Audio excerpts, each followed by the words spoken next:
We have our final series coming up. It's OG up against Quest Esports. Two new teams and two new panelists, although I guess two returning panelists, because Lacoste, you've already casted today. Kazu, you've already been on panel today as well. But how excited are you guys for the OG Quest Esports? The Amar up against OG Matchtown yet again, Lacoste. Yeah, it should be a fun one. Amar keeps finding these new teams and trying to beat OG. Was unsuccessful in the previous one. Last DPC tour as Enigma player. Didn't manage to beat OG, so we're gonna see at the end of the day who's right, who was wrong. And also, I think this one also has a little bit more to it because OG did go to the major by playing these tiebreakers against Oridu Thunders in the previous DPC tour. So I think new Quest lineup is pretty hungry about this one. Yeah, speaking of this new Quest lineup, because we've already seen them once, and they pushed Gaming Gladiators to the test a couple days ago when they faced off against the major winners. So this Quest Esports lineup definitely bringing something to this Division 1, 2, or 3. I just want to make sure in the games today that they can fight, like that they can use their heroes together and that they're able to fight into the enemy. Because last time, like in the 2 drafts where it was harder for them to do that, it's just hard to play if you can't fight the enemy, right? And I think they're all aggressive players by nature. So if they can try to emulate the one draft they had against Gaimin with like a Doom that can jump and other heroes that can follow up, I think they're gonna be in for a good time. Yeah, and we're in for a good time, right? Because they're coming up against OG, and OG, they played 2 days ago as well. They did have a stand-in for Tiger. There was that PSA put out by the Twitter that Tiger wouldn't be playing it all this week. So today they have another stand-in. However, it's not someone we're really familiar with, Lucas. The stand-in for Tiger's Merlin. Yeah, the old Meteor Makers, MYM Merlini, will be playing for OG. Just kidding. No, he will not be playing. I don't know. It's just a pub player for now. It's Merlin. I haven't heard much about him, but good way to make name for yourself, definitely. I mean, if OG couldn't find like a better known standing, they probably have a really good reason for taking Merlin, just to be able to play with him. Probably a really good player if you're invited to play position 4 during the Western European DPC last tour. So if they trust him, I trust him as well. 100%. Because do you know much about Merlin yourself, or at least what we can expect from OG? I know he's a +4 player, so that's a good start. He is a Grandmaster Earth Spirit. That's what I know. I don't know what other heroes are like in his arsenal, but that's the one. Like you play against these nerds and you know them for like these 1 or 2 heroes. Merlin, Earth Spirit. That's what comes to mind. Okay, so hopefully, fingers crossed, we might be seeing some Earth Spirit action today. Unlikely, but one can only hope. With this matchup, though, what can we expect, having already seen both teams play Lacoste? I think when it comes down to Quest, I kind of agree what Kezu talked about, especially game 1 draft that they had against Gaming Gladiators. This support silencer duo of silencer plus keeper of the light doesn't really click together, especially when you pair them up with Tidehunter plus Morphling. Sure, they like TA2000, he's one of the better Morphling players out there, I would say. Like, he really knows the limits, but I also want to see them enable Amar. Checking through his profile, what heroes he played, pretty standard stuff, some Razor off lane, some Mars off lane. Doom Timber, not much has changed, But the one game on Doom, he really looked impressive, landing multiple stuns on multiple heroes with just Doom stealing that Centaur creep and being all over the place, being the most farm hero in the game, which is relatively, I would say, easy to do with a hero like Doom, but he really popped off. I want to see them play a bit more aggressive. I want to see them do stuff around the map, especially something like, I want to see Amar on one of these 2 heroes. I think we're going to get one game of Mars, because OG, they know what he plays. They played with him for a long time, and they know how to beat it, so I think they're going to let him be. Have your Mars one game, see what happens. Yeah, definitely going to be difficult when the opponents know each other inside and out like this. Does make for some potential juicy first bans. I want to see if we're going to lean very heavy into the meta, see the Coddles or the Medusas, the Dooms be taken out, or if it's very much going to be heavily targeted. Kezu, what are your thoughts on OG? They did end up taking their previous series to 3 games against Tundra, but there was also this feeling that they weren't really able to execute a draft that they had drafted for themselves. They look good when also, I feel like similar. I like the drafts more where people can play more aggressive early on. The Yuragi had this very good Monkey King game where BZM also played Queen of Pain, I think, in the same game. So I just kind of want to see these teams brawl against each other. I would say that is the style that these 2 teams play best. Therefore, they should kind of, in my opinion, double down on it and just, take it to your opponent, be like, all right, let's go fight us. And if you can't, we'll run you over. So for OG, I think that's something they should try to do again today. And as always, I feel like I can never have a good opinion on them because every time I watch them, it's a different standing, baby. You never know, like, which OG is going to show up. When was the last time? Last tour, right? Would have been the last time that they played with a full roster then. Because, yeah. Oh, no, Dream League. They would have had for Dream. You know what? I mean, they're really good at using stand-ins. If we go back to the previous year, pretty much the best team out there when it comes down to using here. I don't know, Seb. Then you have like him standing, winning the Stockholm Major. Then you have like last major, they looked extremely good with 2 stand-ins with Kit Track and Mind Control. Yeah. So the core of the team stays the same. Coach is always there, either helping online, helping them on the site, or playing for them. They're really good at swapping players and adjusting to the stuff. But I think, for me, ever since this roster was made, I think BZM has been the best player, like the standout player for the team. He rarely has bad games. Like, it has something really bad needs to happen where they just group on the mid lane, completely dominate him. But yeah, he's the one like that is most stable on the team. Oh, this game 1 draft coming up onto our screens here. Doom taken out. Definitely no surprise there. Absolutely not after the performance that you guys have already mentioned. We saw Amar had on the side of Quest. Pango, Magnus, and Beast being the other ones taken out. So Quest Esports are going to be picking up that techies for the first pick, Kezu. What surprised me a little bit is perhaps the Pango ban, but I do know that Nu plays it very well, and I think that they just really like this Kato Pango combo. But it might also tell you a little bit that perhaps OG's opener here on the 2-3 pick may not be super strong if Quest were to close it out with a Pango. So there's probably some more to it than just a random Pango ban. But overall, I would say Quest getting their hands on techies, which to me looks like one of the strongest fours. They should be pretty happy with how it's starting. Techies, I'm really surprised that this hero is getting through. Sure, there are a lot of like good heroes to ban in the first phase. Like, yeah, there's a bunch of them. There's still like Medusa in the pool that still feels extremely powerful, but when it comes down to these position 4 heroes, Techies definitely up there. The hero is just a menace to deal with. You don't need a shard anymore. You don't wait for that 15-minute mark. You have a lot more presence compared to the previous Techies where you're like, oh, I have dead 1400 gold that I'm not using for last 5-6 minutes, so I can't really do much stuff on the map.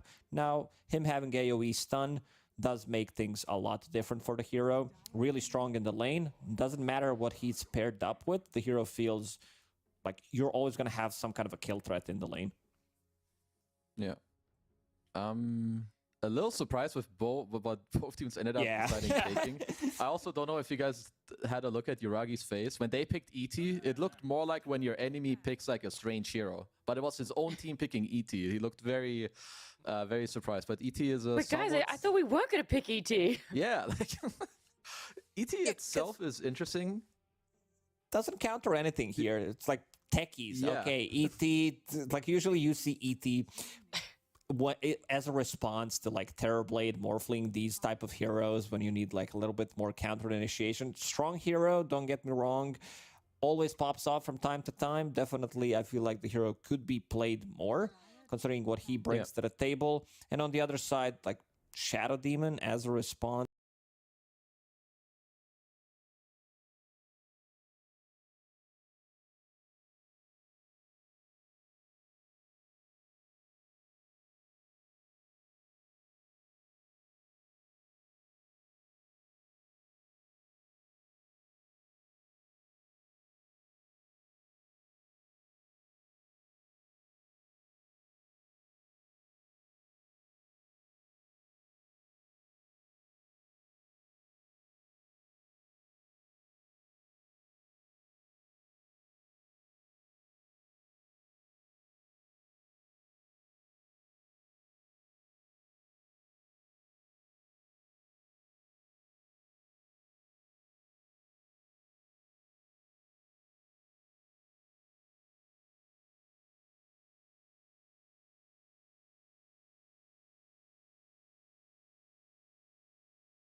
who tends to get a lot of farm, loves to sit in one area, get his items. You can't really gank him, I think. Okay, there we go. That's the... There it is. A lot of smiles. So we can see Merlin. It's like, I got my hero. Well, you want to give to a new player who's just like starting, playing very official match of the DPC as a stand-in. You really haven't heard of him before. Hasn't really shown his skills. So you want to give him something that he's comfortable at. It's I like it a lot. What sort of changes has he undergone as well, Kazu, in the 7.33? Because he's been picked, I feel, a lot more in this patch than more recent patches that we've had in the past few years. Honestly, I don't remember his particular changes in the most recent patch. I'm not sure if Lacoste is up to date. But I know most of the other ones, but yeah. Earth Spirit, the changes are not read by certain individuals of this panel.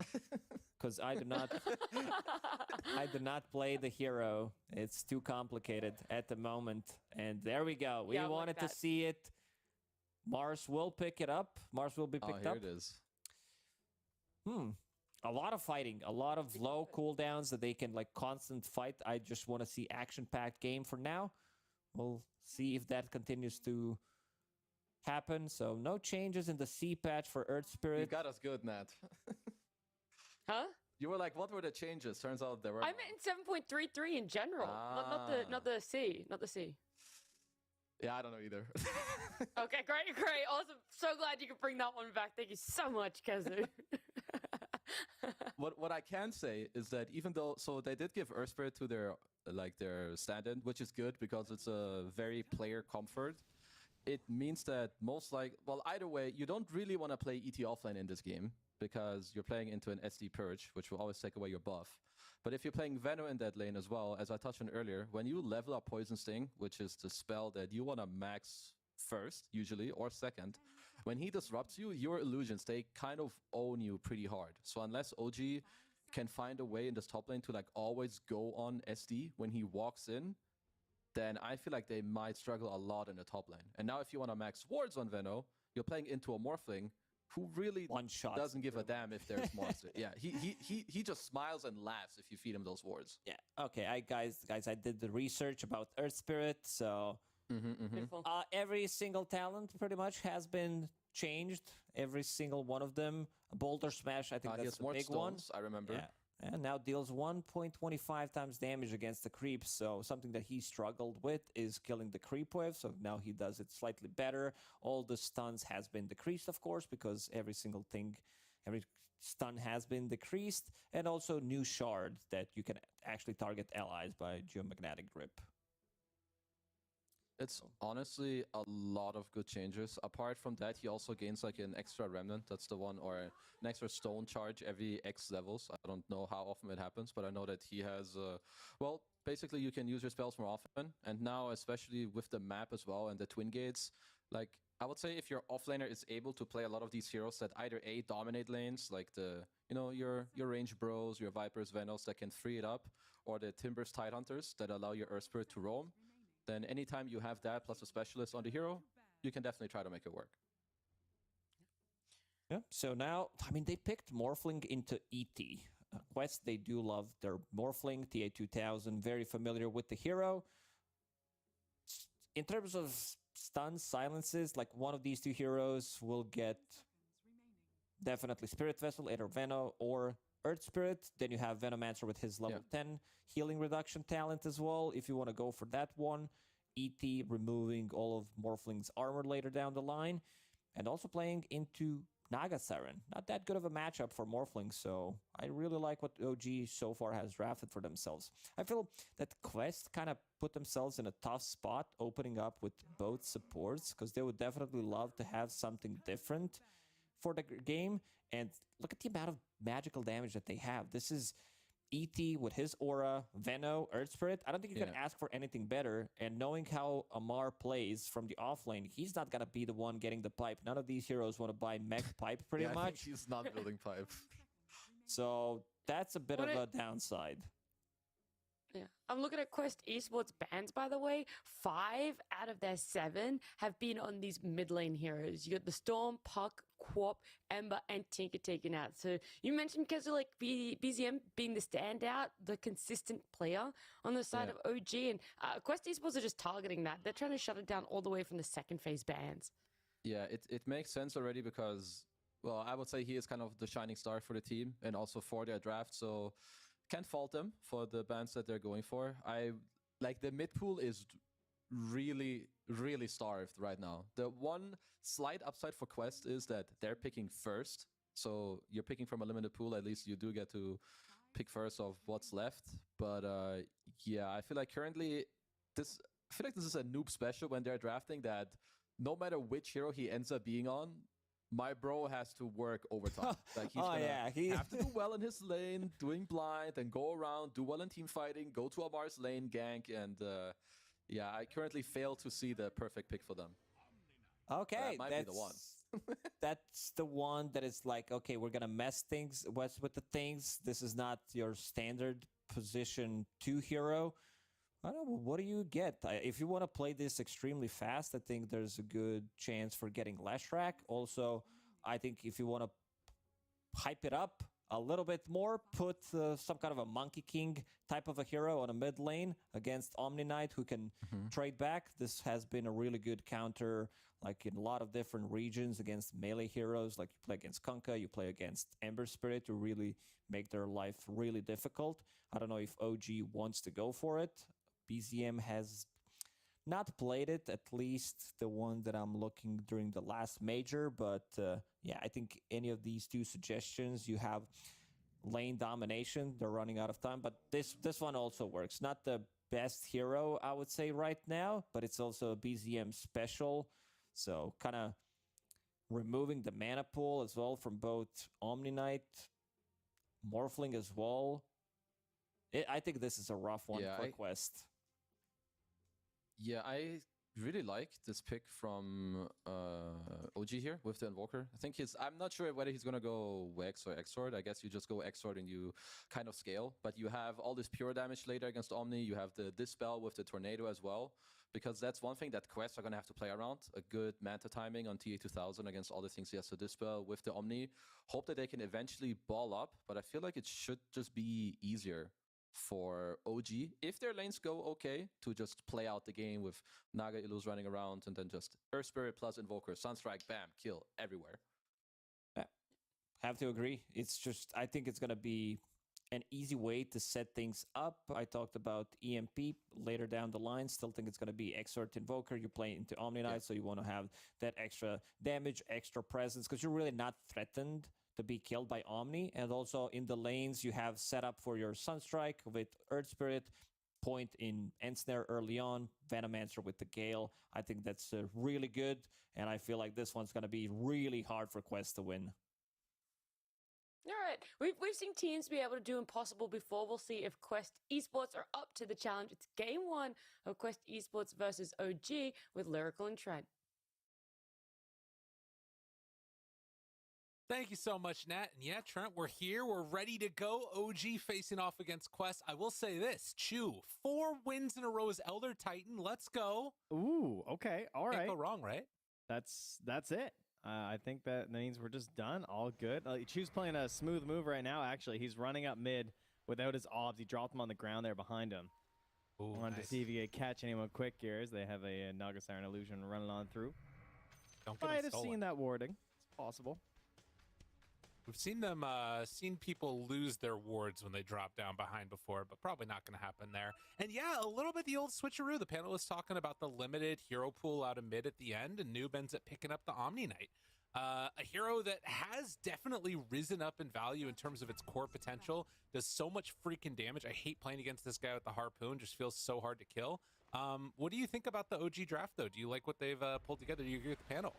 Yeah, I mean, we got the Invoker at the end, so we got Dispel from the SD on the side of Quest, and then we're going to have some Dispel on OG, so everyone has to be cautious with their buffs, and of course, all these new items, a lot of them can be dispelled as well outside of pipes, so we're just looking to remove some of this nuisance that you get in the mid game, right? And trying to play Oh, yeah. around all these new barriers that everyone is working with. So yeah, we'll see if the buffs to Invoker are going to matter with the fresh, fast, far distancing tornado now at the earliest levels. Oh, right. Yeah, that's a good point. So that actually provides way more value out of going Exort because, again, for anybody that missed it, the range on Invoker Tornado now I think is 1,500 or something crazy like that. I think and it's so that that high. is it? I Oh wait, it can't remember is. what Oh my is. god, it is. It is Yeah, 1,500. You're right. Holy shit. It's crazy. It's like And that so, can't be right. Isn't that insane? That is insane. So yeah, that might make a huge difference of being able to dispel stuff you otherwise wouldn't have been able to, just with one value point there in Wex. That is actually nuts. All right. I saw that he did play a game this morning. He went Midas Octarine, had a 14-minute Octarine, so pretty good game right Jeez. there. So he's already warmed up on the Invoker. That is certainly good news for the OG fans here. But yeah, I'm very excited for the Omni Night, as you were mentioning. I haven't got to watch it very much. I've definitely been like peeking around some replays and like watching builds and stuff, but I haven't got to see it in many of the pro games. But the hammer of justice comes for everyone with that harpoon. That's right. It definitely does. And it strikes swiftly and very, very hard on people. But we got to mention one other thing. The biggest thing in the world, Merlini Dota has come back, and he's going to be playing some Dota 2 with OG. That's what we love to see. Faces from the past. And he's already doing pretty good, able to, get that little block out there on the small camp. It does look like Corey's already come on over and blocked it. Perfect. Yeah, the panel tried this like cover story of oh, it's an Earth Spirit pub player. We know the truth. Clearly, Really, Merlini. yeah, he's disguised, and like you'd think, well, if you're gonna disguise yourself, wouldn't you pick a less obvious name? But that's the genius of it all, because no one would Right. suspect that it's Merlini if he tags himself as Merlin. Right, of course. Yeah. So when the bots and the Midas are up for this Earth Spirit, that's when he'll really get started, I'd say. Absolutely. Well, we'll keep an eyes across all of these different lanes. Omar playing on the techies, the bane of all of the pubs recently. This hero feels like he's been all over the place and just so freaking strong now with all of the spam that you have in the lane. Kind of a weird matchup against the Elder Titan in this one, though, because ET also gets pretty freaking buffed with those right clicks if you can get on top of him. Yeah, he's a hero that has gone through quite a few emotional changes since 7.33 kind of first dropped. Like, he was one of the first win rates that just skyrocketed like crazy because people were using all the new camps. He also can take advantage of just bullying in the lane, right? If you get a good Astral Spirit on top of you, you can punch anyone down, and there is Merlin, that is his real name, getting the first blood in Kaori. Yeah, well played. All right. That's the way that you want to start if you're playing as a stand-in. Holy moly, that's sick. Getting off to a good start and already just about has the urn completed. And we'll roll on over and pick up the Lotus. Also, we just saw that. But yeah, he did a roll through the Lotus pool to pick it up as he was rolling through it, so TA2000 couldn't get it. Oh, he does have all that knowledge. The panel did mention that he is a Grandmaster Earth Spirit, as you can see up top there. So 2 Grandmasters versus no Grandmasters on the side of Quest. Obviously, the advantage going their way. Maybe it's that's what we had before Universal Heroes. We just counted Grandmasters. So Right, exactly. So far, Nuke doing really well in the mid lane as Amar is just taking a bit of a beating down bottom. Can shrug off a lot of it with that double bracer build, but he's been able to get, pretty nice start to this one. 21-3 versus that 18-5. Not bad, not bad. yeah, he's staying in tight, just constantly getting the damage out there, getting his last hits. So not really a hero that you're very concerned about rotating when the levels start to hit. So that is one advantage here for OG. Obviously doesn't also like push towers or anything. So I'm kind of curious to see how Noob plays this out. I don't know if they can make like a rotation play with the techies. That sounds kind of good, right? Like blast offs in, purification into some hammers. That could be pretty solid. Yeah, it does sound good. Definitely one way to sort of help deal with that. Power that comes out with an Invoker wanting to shut him down early. Now, Yuragi does get jumped on, cutting down some trees. There isn't somewhere to spear him to. Does have it after, and Amar able to get that kill. Just waited him out. Up top, they had a little fight as well, but it looks like Merlin's out of that one after a kick. So pretty low on TA2000 and Kaori. His DM hits level 4. Yeah, it's very tempting to go for the Shadow Demon right now. He's very low on mana as well. Actually doesn't have anything for a disruption if they notice that, so he could just die. They're not opting to do any dive plays as of yet. Yeah, that's definitely a bit of a scary spot for Kyrie to be in. Can't do anything right now. You just look at his heroes like, I have nothing. Like, if they take note of this, he is just completely sunk. But maybe they'll take note next to that ward, as we need a pause here from BZM. Sorry, Go. Just a real quick one there. Okay. Now, he does have Sunstrike ready to go also, so a quick roll-in would be a nice and easy kill. Merlin, though, opting to maybe make another rotation. He went over and had the Twin Gate ready, but decides not to go through it. And you can see that this little staying off map pressure, Amar's playing a little bit more conservatively because they haven't seen Merlin in a little bit now. Well, it's working out well for TA2000 at the very least because he's surviving. His support is gone at the moment, regenerating back up, and he's not being punished for it. Merlin's going to make that move towards mid, and the ping is there, so going to see if he can assist BZM as Chu also moves in. Everybody coming mid at 6 minutes. Yep, want to make sure that they don't give away one of those big key runes. Now, there is a ward that's scouted one side, and now Noob right on top of it. Can he manage to take one away? It's going to spawn top, it looks like, where there's a haste, and the jump forward onto Chu. Now the roll through, finds Noob, gets the kill with BZM. There was a disruption to try and separate that, and Amar maybe in some trouble as they do have urn charges ready to go. Another couple of seconds to rolls back off cooldown. Does Chu have enough damage to survive through this? It looks like a little bit of a dodge there on the roll. Still Merlin ready to run through. A second urn charge used. He's making him work for it. But in the end, they do get the kill onto that Techies. So much time. And now way back on the other side, Kiori trying to take up position here as the 7-minute timer is coming close. This is going to be a hard one to get, though. I mean, oh, there he is. Yeah, the eventual spot. Yeah, the immediate TPs. Like, you cannot lose these now, right? Right. 2 heroes getting XP? I don't think so. Wait, they bring TA2000 too.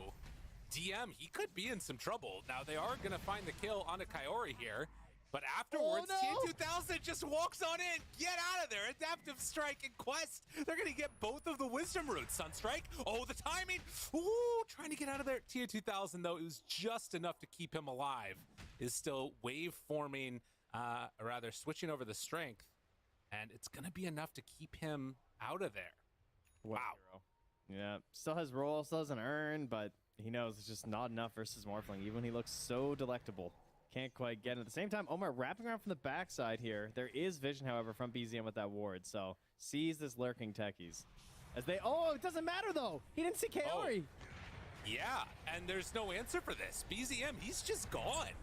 Beats him down. Chu tried to make a little bit of a turn play, but was not meant to be. So the supports come in and they take down that Invoker. Jeez, sometimes you just get disrupted and die. That is tough. At least his Midas was used, so the best news that he's got right now. Illusion rune down bottom, so nothing too crazy. That's pretty rough for Noob. Like, he could really use a better rune. I mean, we know there was a haste last, I guess, but like, you know, you don't really have a lot of ganking options as Omni. You need someone to literally walk in, disrupt, and have a blast off another support in order to get these kills. So very fortunate that they were able to make that happen. Listen, players play. He got what he needed, all right? I will also say, well, there's all this action been going on mid. There was a build that's very interesting to me.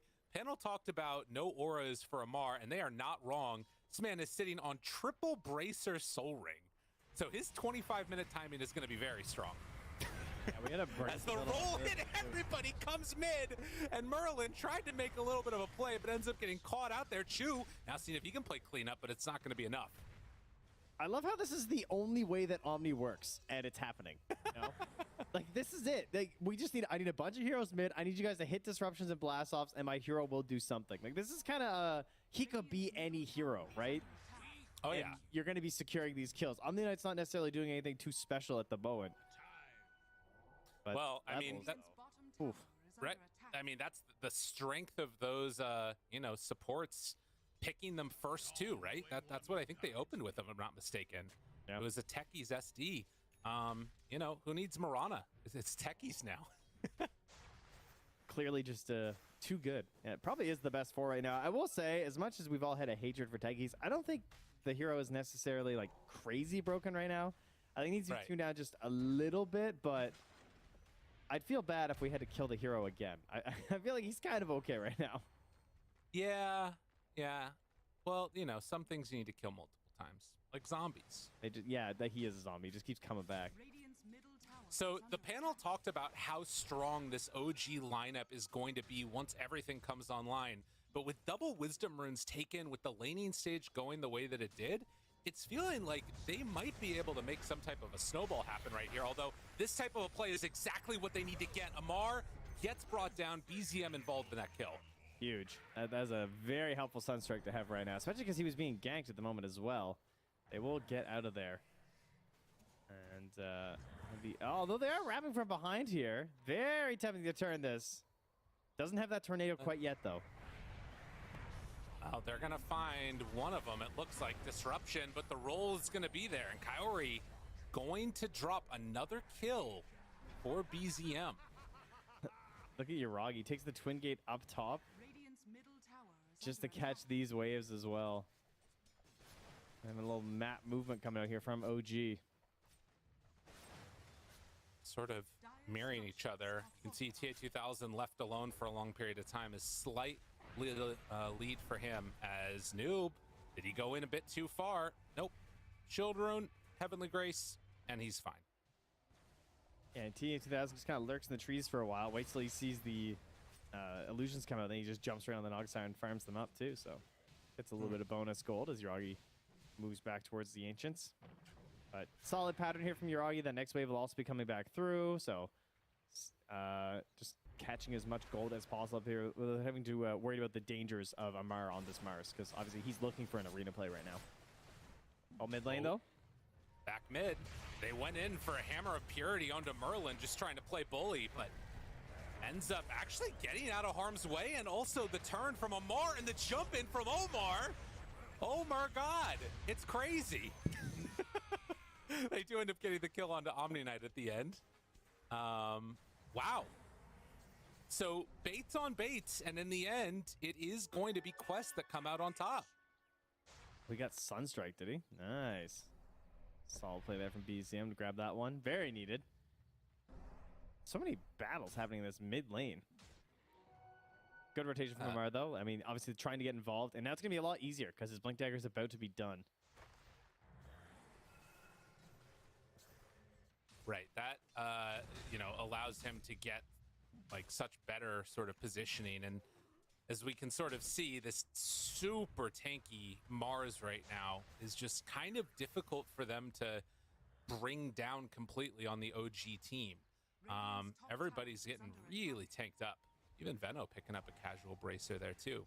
As BZM and Merlin start to make the rotation down bottom, it looks like they want to try and find Amar here maybe. Now, they do have a little damage amp with Natural Order. Yeah, I was going to say, this is where it really hurts to have lost the Wisdom Rune, and to especially not have like stolen a Wisdom Rune as well here for OG, because you have this ET. It's just like stuck at level 6 right now, and all of those abilities feel so good when the enemy's trying to run into you, right? Having more points in sleep, more points in the order, just everything. Anything but stats right now pretty much for this guy would be absolutely fantastic. So being slowed down like this, very frustrating, but Amar looking for that blink reveal. Damn, he's got 1100 HP, and that mech is done now. If he can get it flown out, that could be a bit of a problem. We also have Tornado available this time too, if BZM catches a good angle. Oh, and the other thing is that while Quest made the early move, is they're going to find that stun onto DM. I don't know if this is a valuable enough kill, since you're probably going to lose both Wisdom Runes now. So Quest, they will take that mid tower, take down DM, but Merlin in position, already ready to take it. Oh, there you go. All right. So, yeah, first ones are pretty good. Second one's a lot better. Yeah, Dude. there I was talking about the level 6 ETs, level 6 SD as he runs by an Ancient stack there. Just like, damn, that hurts. Amar, And now they're we got the 7 and punish. 8. Yeah. Yeah, that's big. Ow. Hey, he's going for a Veil as well here on Chu. Tons of damage that this is going to amp. Absolutely ridiculously good Veil game for the side of OG. Kind of disgusting, frankly. There is also some amp going on the side of Quest 2 there, since we will have the Techie's mines. And Omar, if you watch him every time he blasts off Sin, he's so fast on the double mine. Oh, save here from Merlin, maybe? Trying to make the play. They get magnetized out. It is dispelled on a couple, but then reapplied. And Chu, he is going to go down very early in this fight. But now with DM coming in, they get the slowdown onto Noob. Merlin does explode. They're just too tanky. They have so much HP on these heroes. They don't have enough. They need that damage amp levels up. Oh, every little bit helping too. Pavis there on Omar, helping with the shield. Yeah, they're not buying auras, but we got numbers, all right? That's the strength right now. We got a couple of spells there from an Omni Knight. So despite doing a lot of damage there, as you can see, 4,340. Not able to get the kills that they were hoping for inside OG. And now they have a 4K lead at 15 minutes. Very impressive start. Yeah, I mean, this is everything that you could want right now for Quest. There still are some very strong power points that could come out a little bit later for OG. As that top tower get taken down, they're rolling in. Thought they might find Noob down on the bottom side, but he's across that little river. Omar is so vulnerable right now. He can get silenced by Merlin. He's just so low on the HP. He tries to save himself with the Pavis, and there's not enough follow-up here. Oh, there we go. The sleep? No, it doesn't matter. Does not matter. How is this guy allowed to sit in the Radiant area at like 600 HP and just get away? Yeah, because you have an Omni Knight, I guess. You know, keeps him alive. It is kind of crazy. And it's what is it? 30% of the heal damage is healed from the shard as well. So, yep. All right. And every 6 seconds, his next attack will fire Hammer Purity at the target. Oh god, this hero's so funny at this stage right now. This is the point, right? Shard is up, Echo Saver is up. The blink is when it gets pretty memey. But even now, like, he is truly just this paladin warrior that just wants to run in and not die. Yeah, he does so much in these fights and gets like just a ton of damage per these levels. Not as much as those other crazy heroes, but you know, it is what it is. Now they are setting up with Merlin down by the Twin Gate, but these kills just feel very difficult to do. And actually DM is on top of a ward right now, so they see this Venomancer. All right, but look at this lead, though. 3K, and look what's happening on the map. We had Invoker pushing out mid. He's got his Octarine, so he's just spamming everything. Forge Spirit's going out. Spells going out. Chu was catching stuff up top. He's going to get some wards down up in the Mighty Mines here. Provide some information towards his Naga Siren, which is going for some farm. They're going to try and keep these lanes pushed out. And if you look at the side of Quest, like, how do they actually advance the map right now? It's pretty much smoke ganks into arenas and blast-offs. They don't really have that same potential to match the map push and the map movement here from OG. Right. That's a fair point. Yeah, it does definitely feel like things are slowing down a little bit. Maybe thinking about a Roche at some point if they can find a good fight. But yeah, it's not easy by any stretch of the imagination. Hey, look at DM. You know, that Midas, he's bringing out. He's like, I see where this game's going. I'm planting down here. You know, I'm going to hang out in the well. This is my home. This tower, almost full HP. I'm going to try and keep it that way. And Quest, they're forced to hunt. Yeah. Oh, and that's a great target. It's a big fish. Finding Yuragi. Oh, but the song comes out just in time. Do they have any way to break this? They don't. So Yuragi gets out of jail free card, but now it's on cooldown for 2 minutes. So they can still hunt if they want, while OG are continuing to play this hide and seek game. Well, Aether Lens is good, but it's not that good on Shadow Demon to help you get around that song, unfortunately. And the confidence here from these wards given here to OG to stick around in this case. Mar? He's pretty tanky. There's 3 bracers there. That's true. Yeah, and then the Heavenly Grace comes in and immediately takes it all off. Oh, don't die for that. Heavenly Grace is really good this game. Chu, he's going to be the one left behind. The rest of the team, God, the damage is crazy. There is a chance that he will get a disgusting amount of strength on this Mars, right? He could be in the middle of the fight, and he could get a bunch of buffs on him, and then he could hit some crazy God's Rebuke, and someone might just explode.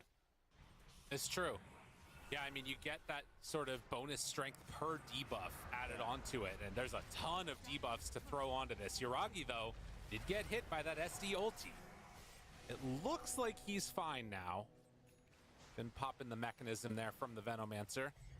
So spreading out the map, but they are kind of starting to hound them into specific areas for Quest. I'm just waiting to see when Disseminate does something here. And it's so hard to actually notice when the spells, but like let's think here. If you're in the arena, right, and you get Disseminated, the arena radius is 550. Disseminate is like 600 and some, 675. So there's a good chance that, you know, maybe we can spread some of that damage. Could be kind of good in combination here. Okay, I like it. They do have crazy amounts of AoE damage with even just techies there. And maybe waveform throughs or what have you. But it does depend upon finding a good arena.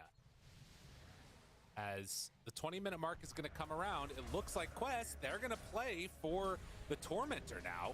Chu, not able to get that stomp off. I think this is where you want to have buyback as a 5. Like, when you're in these situations right now, like, he's 150 gold short with 300 gold, you know? Like, if he has buyback, I think you try and contest... Oh, God. Kaori? Okay. All right. The mech's there. He's fine. He's dropping pretty low, but then everyone else got it. It's fine. Did he try and Sunstrike steal that? Dude, that would have been sick. That would be pretty gross. Well, they're even going to be able to force them off the Wisdom Rune here. While techies... Omar, he sticks around and steals the Wisdom Rune. So all 3 sets of spawns, Wisdom Runes have been stolen. Can they get TA2000? Can they bring him down? Techies is nearby, but the roll through is there. And Waveform tries to get out. Tornado lift up and the stomp knocked down. Chu, the one that gets the kill. All right, well, Wisdom Runes are a decent amount of XP, but so is that. That is also a lot of gold going to Chu, of all people, as he gets the final hit there. But everybody was getting helped out on that one. Everyone got 400 XP from getting that kill. So, okay, not quite a Wisdom Rune, but pretty good. Oh, meanwhile, Noob all right, good. I'm glad we caught that. Thank you, Obs. Not even close, he says. Always confident. Very ready for that one. That was good. So another shard. Techies this time. The reactive taser, being able to throw that in for the disarm. Pretty cool stuff. And Amara, I see, still has the Mjolnir queued up. Been eyeing this one for a while there on the Mars, so looking forward to see if that one comes out here. Right. Yeah, I guess an answer for some of the Naga Siren illusions. You are also going to have Morphling that's going into this Aghanim Scepter for the stat steal. Yeah, they're looking to really ruin his game right now. It is interesting, though, that even though it feels like, oh, there we go. This is what they need. Pickoffs again. Spear. Chu. Nearby. Blast. Throws it out. The turn. It's pretty good. The damage is out, but TA2000 switches into Earth Spirit and makes the roll happen for himself. There's no song now here. Rolling, looking for more. Yuragi is there. Yuragi, nowhere left to go. Needs 25 seconds. Manta, turn, tries to hit. The disarm's going to be there, but Yuragi still in further trouble as the rundown happens. Noob, too strong on this Omni Knight. And the roll just a little bit too late coming from TA2000 to find another. Ooh. 40 strength there, handed over to Amar during all of that, as he's just like blasting away and constantly disrupting that whole engagement. Giant kill for the side of Quest. This is exactly what they need. They're trying to, they were attempting to try and bait out Merlin there, and it almost worked, right? They had so much backup available, but OG just hoping that they weren't going to bring their full forces to that fight. But unfortunately for them, Quest sort of had similar ideas in mind here. So they take the fight, they're going to take the Roche, and this is really going to help them when it comes to trying to crack into one of these tier 2s, because we can see that they're sort of struggling to keep up with the lanes. And so if you're going to be like being split pushed while you're trying to make this setup for the tier 2, you want to be confident that you're at least going to get it. So having the Aegis is really going to help for that. Absolutely. And I think that, you know, there is also a strong point that's coming up from OG soon, but like right now, the way Quest is playing, it feels like they're not going to have an opportunity to take that fight on even grounds, because Quest is just so strong. And, you know, now with this Aegis in hand, they're getting towards all of their BKBs, with the exception of Morphlin, obviously, is just sitting on that Aegis. 8-13, but a 5,000 gold lead. The thing that pains me most is not having the latent toxicity on the Venomancer, you know? Like, if they were able to get... I mean, obviously, one Tormentor wouldn't have been able to do it. Well, actually, did they buy any of them? No, they didn't. So, but this seems like an amazing game for it on DM. Yeah. So, he might have to stop off. I think you stop off. Like, I think you're not getting a Tormentor. And even if you do, your bottom two don't have it. So, you're not getting two Tormentors. Even then, you're still rolling the 50-50. They can just buy Shard right now. Yeah. He's feels like he wants to get towards that axe, which again, we talked all about this like stacking up of magical damage amplification, which you get even more of from the Aghanim Scepter. But you do definitely lose out on a lot of value by not being able to just get that lane toxicity stun. Particularly when like Omni Knight's doing Heavenly Grace and stuff. Yeah, exactly. If there's an Omni, they're going towards BKB as well on the hero. But at the same time, yeah, and you get Morphling, of course, as well. But you also will get a similar effect from the Ags, too, in terms of like with the Gale. So I guess I can kind of see what he's thinking. Like his Poison Nova sort of acts similarly. I think that if they're able to push high ground, though, I'd really like to see him pick up that Shard. Yeah. And they also do have the, level 4 natural order already. So the damage amplification between that and the Veil is really strong if ET can stay alive. But we've been seeing Chu die at the start of a lot of these big engagements. Definitely been a bit tough. And Quest, I mean, they're just so strong right now. TA2000 finished the Scotty. Noob, he's still, I mean, only with the Blink Dagger Echo, but getting towards that BKB. Well, neck and neck on those two carries, though. Yeah. Right at the top. But like you alluded to, the Aghanims eventually, before T2000, doesn't matter if our net worth's the same, because I'll steal some of your stats. Fair enough. Okay. Maybe thinking about pushing them back into the base here, or even just going high ground. We'll see what happens. But TA2000, he's sitting pretty up there, and guess what? Got the Demonic Purge heal. Okay, pretty good. Avis on there as well as they look to push. But not actually bringing back Yuragi yet. He is still farming out all of these lanes and creating an annoying situation. With TA2000 leaving, that sets up for OG to see if they can hunt and find anybody on their street, but you can see Quest just playing it very safe. Keeps everybody out. Seeing these mines down here on the shrine or on the gates. What a hero. Oh, yeah, I like that. That's nice. Gem picked up now for a Chu as they're going to try and stabilize their side of the map, pick up any of these random wards around, and some pretty good ones dropped around here from Quest. So hoping to get a refund on his purchase there. If you can find some of them. Approaching 28 minutes here in a bit, so could be time to like push up bottom and maybe set up for the Wisdom Rune if you're going to be able to hold your high ground. But ideally for Quest, they want to be kind of knocking on the door at that time as they take the top tier 2 pretty easily. Noob not with the team right now, but they still feel incredibly strong just sending up these Morphling illusions. And of course the classic SD illusions of illusions getting sent out and taking buildings without having to commit anything, because that seems fair. The hero needs something. Okay, this is doing a lot of damage. Yeah, man. All right, he's back. That is no joke. Boston Major all over again. That was crazy. That was a lot of damage. Yeah, that was nuts. I mean, it's a really strong Morphling. No joke. It's so weird to just watch this Omni Knight run from camp to camp and like farm it up right now. Yeah. We are in a new era. Draghi sending over the illusion. Oh, the Watcher? Yeah. Oh, take it back. Oh, I thought he was going to leave one to try and deny. Might. I think that they just feel so afraid of anything right now, trying to push out these waves whenever possible. But running through mines, and it's going to be another 2 Wisdom Runes, it looks like, unless they make some type of Hail Mary play for this one, going the direction of Quest. Possibly BZM, Merlin wrapping around, trying to find TA2000. Dude, They do spot him right there. Roll in and Wisdom Rune and out. Wait, but they get him. Now roll onto Invoker. BZM pops the BKB. Quick couple punches. Kaori is going to disrupt himself. The roll through from Merlin as the tornado goes out. A little bit of weirdness. And now BZM, he's in trouble as his BKB wears out. That ends up costing them.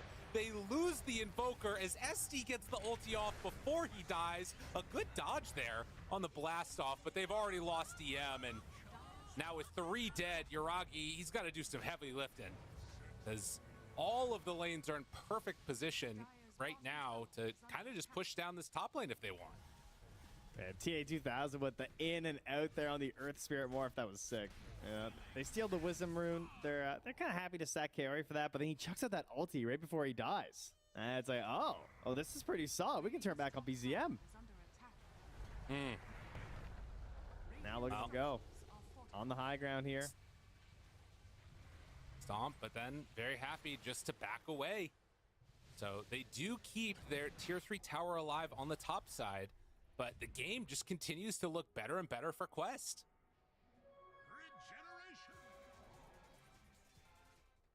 And you just keep moving the idea of like, Naga can win the game at this point. You know, you think of another item that maybe you can get and everything will be okay. He's thinking about heading towards the Nullifier. Seems like a pretty solid choice to try and actually get something done in these team fights. Try and prevent everything that Noob is gifting to his allies right now. Right. Very good item this game. Unfortunately, they can only really get one. It's pretty hard to fit a second one on this lineup, but one will be enough, especially if you can get the sight there on BZM.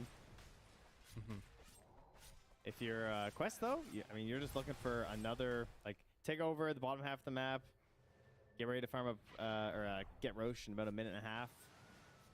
Pretty solid couple of minutes coming up here for them.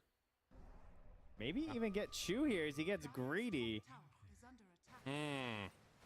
Yeah, tried to TP away, but that was never going to work. Mar comes in, takes down his former coach. He's so fast at putting down those 2 proximity mines. Like, he instantly blasts off and they're just there. Like, they just appear. That's quick. Boom, boom. Man, and yeah, I'm even trying to, you look at what we were talking about before, even like the damage amp, it's going to be much less. No, he's getting the eggs. Because they have, Gabe, a pipe on techies. He's 100 gold away. Leave him be. Oh, the ogre. Ogre seal totem is still busted. That item's so crazy. It needs like a. Oh, was that the gem? Like a half-second channel. No. They had one on Invoker still. So yeah. Live in. Wow. Man. Well, 31 minutes, 10K, and now they finally are going to get a Tormentor. Oh, okay. Pretty solid. Unfortunate.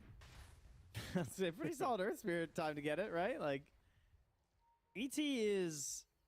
Well, okay, it is actually situationally good this game. Simply because it might allow the right situation where he gets on top of the Morphling and takes all of his armor away, right? Okay. Because, like, if you land the stomp and the situation, like, let's say you get a great sleep, especially if you don't have the Naga song up, so it's harder to position the main hero of the ET, then maybe then you can use it to, like, just get in and try and blow them up. But unfortunately, the vast majority of their damage is magical anyway. But hey, everything helps, right? Invoker would still rather click 0 armor Morphling than 41 armor Morphling. True enough. Yeah, and, there are some other things about, like, as long as he doesn't accidentally cast it in a way that, like, puts him in the middle of a fight and then he dies. Now, that's when the active shard feels really bad. Surely. But a second Roche, this one going to go the direction of Quest, as this entire game has been feeling. It is still only a 7K gold lead, but, this is a lineup that's feeling stronger and stronger as every minute passes. Yeah. They are looking so incredibly good. It was very fast Roche, but they were still able to get the Nullifier up before. So that is big news for OG. They're going to try and find the classic play. I feel like it was like Team Spirit who really made this popular. Background when they won TI, where they would just like smoke into Aegis all the time and catch someone off guard. And right now they are a bit split. They're missing 2 cores right now. This is huge. If they can find him, though, Omar on the other side, they roll in, catch onto him now. Try to turn this. Noob shows up, but that just spreads out the Veno ulti.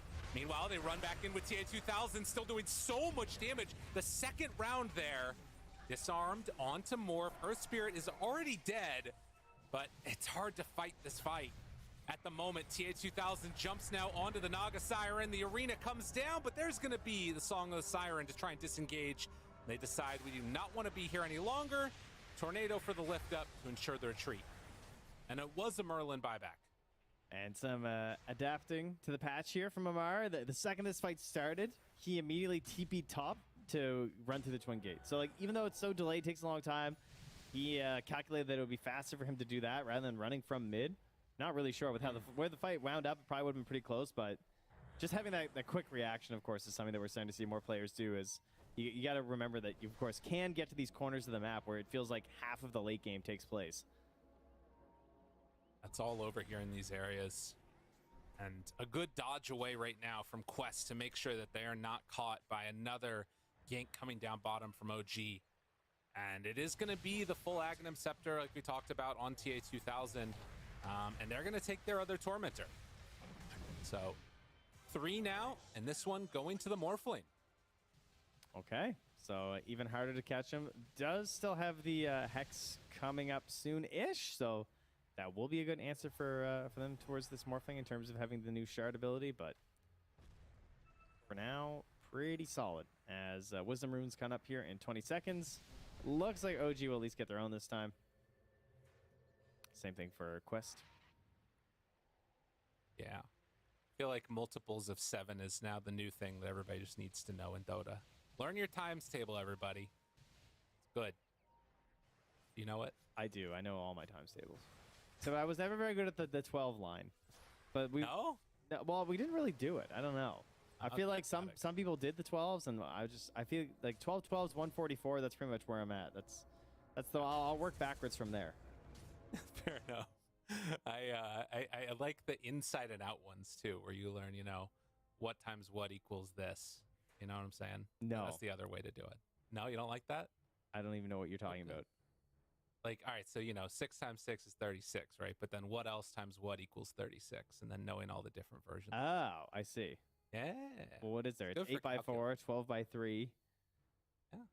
That This it? guy. Look at him. Wow, Killing it. I'm It's learning. not- I always Is it 8 just by 4? yeah. 30. That's 32. Fuck. Oh, I tried to be fast. And I man, was we trying to did be it. We quick. did it. We did it. The only All one right, so you didn't learn that is what you're telling me. look, it was a high pressure situation. Okay. All right, fair enough. I'm sorry, Trent. My bad. I always like the one that, and I bring this up all the time on broadcast because it's so useful. Where if you can add, if you add that together and it's a multiple of 3, it's divisible by 3. That is so useful. Oh yeah, that one's cool. Like that one constantly saves me. Big saves. And then of course, like the transposing numbers. If you transpose 2 digits next to each other, it's divisible by 9, which is an accounting trick to figure out how to mess up if you transpose 2 numbers together. You know what I'm saying? No, what does transpose mean? Let's say that it sounds the number familiar, is but I like- forget. Let's say the number is 258 and you Yeah. instead 285. If you take the difference between those, that's always going to be divisible by 9. What? Yeah, it's crazy Oh, wait, what? Really? because it's a base 10 system. Listen, number theory is crazy, but we have something else crazy. TA2000 walking up Oh, the I don't high care about ground. the game anymore. This is way more interesting. Well, let's just do math. TA2000. This guy does Yes. math. That's where the name comes from. That is TA2000. He's all about it. He missed the Gale, though, which meant that they couldn't get that the ulti onto him. I'm just going to keep saying that instead of Poison Nova. Yes. Disarm, waveform away. No stomp connection, but an entire set of racks about to go down. Rooted, stunned, controlled. Okay, and now has it on him. Poison Nova, and it does not appear to matter one little Has bit. it on him? It's not even a little bit mattering. Can they disseminate him? I feel like that was a good opportunity for it. Or is this spell just never Maybe. going to get used? Probably Yeah, it not. has such humongous range. I feel like he would have been like spectering all over them right there if Kaori had to put that on him. You know, it's like math. It's just too complicated. True. No one's quite figured out that ability. It's not even No. bound for Kaori. It's just, it's just blank. I'm taking stats. Yeah. It's done. Okay. Well, 12K gold lead now. The Hex is finished up, but Quest in complete control of this game right now. For as sort of dominant as it's looked, I'm surprised that the graph isn't further into their sort of lead. We're looking at, what, 85% right now? Somewhere in that neighborhood? Yeah. Still giving a decent comeback potential there to OG. It all just comes back to the lanes. And like every time that they're moving in and successfully getting something done, they have to give up so much of the map each time. And then they have to go back and rebalance the lanes and then group up as 5 and go down. That's why a lineup like this would lose in a pub, because people wouldn't be disciplined enough. And they would spread up a little bit, or they'd want just like one more camp. Whereas, you know, they recognize that, hey, we really got to do our stuff now. We have the Aegis. This is our time. So you can clean up one wave or something, but then we got to get back together. We got to go do the thing, because individually we're not that strong, but together we're champions.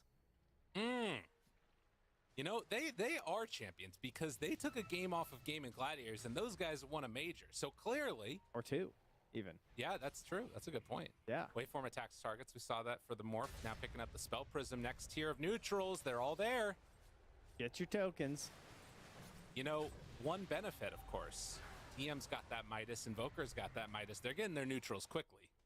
True. One of the most random buffs there ever was. But a great one nonetheless. Smoked up squad here from Quest. Timeless Relic on Veno. That's a lot of damage. Oh, and the bonus debuffs as well. Yeah, that's pretty good.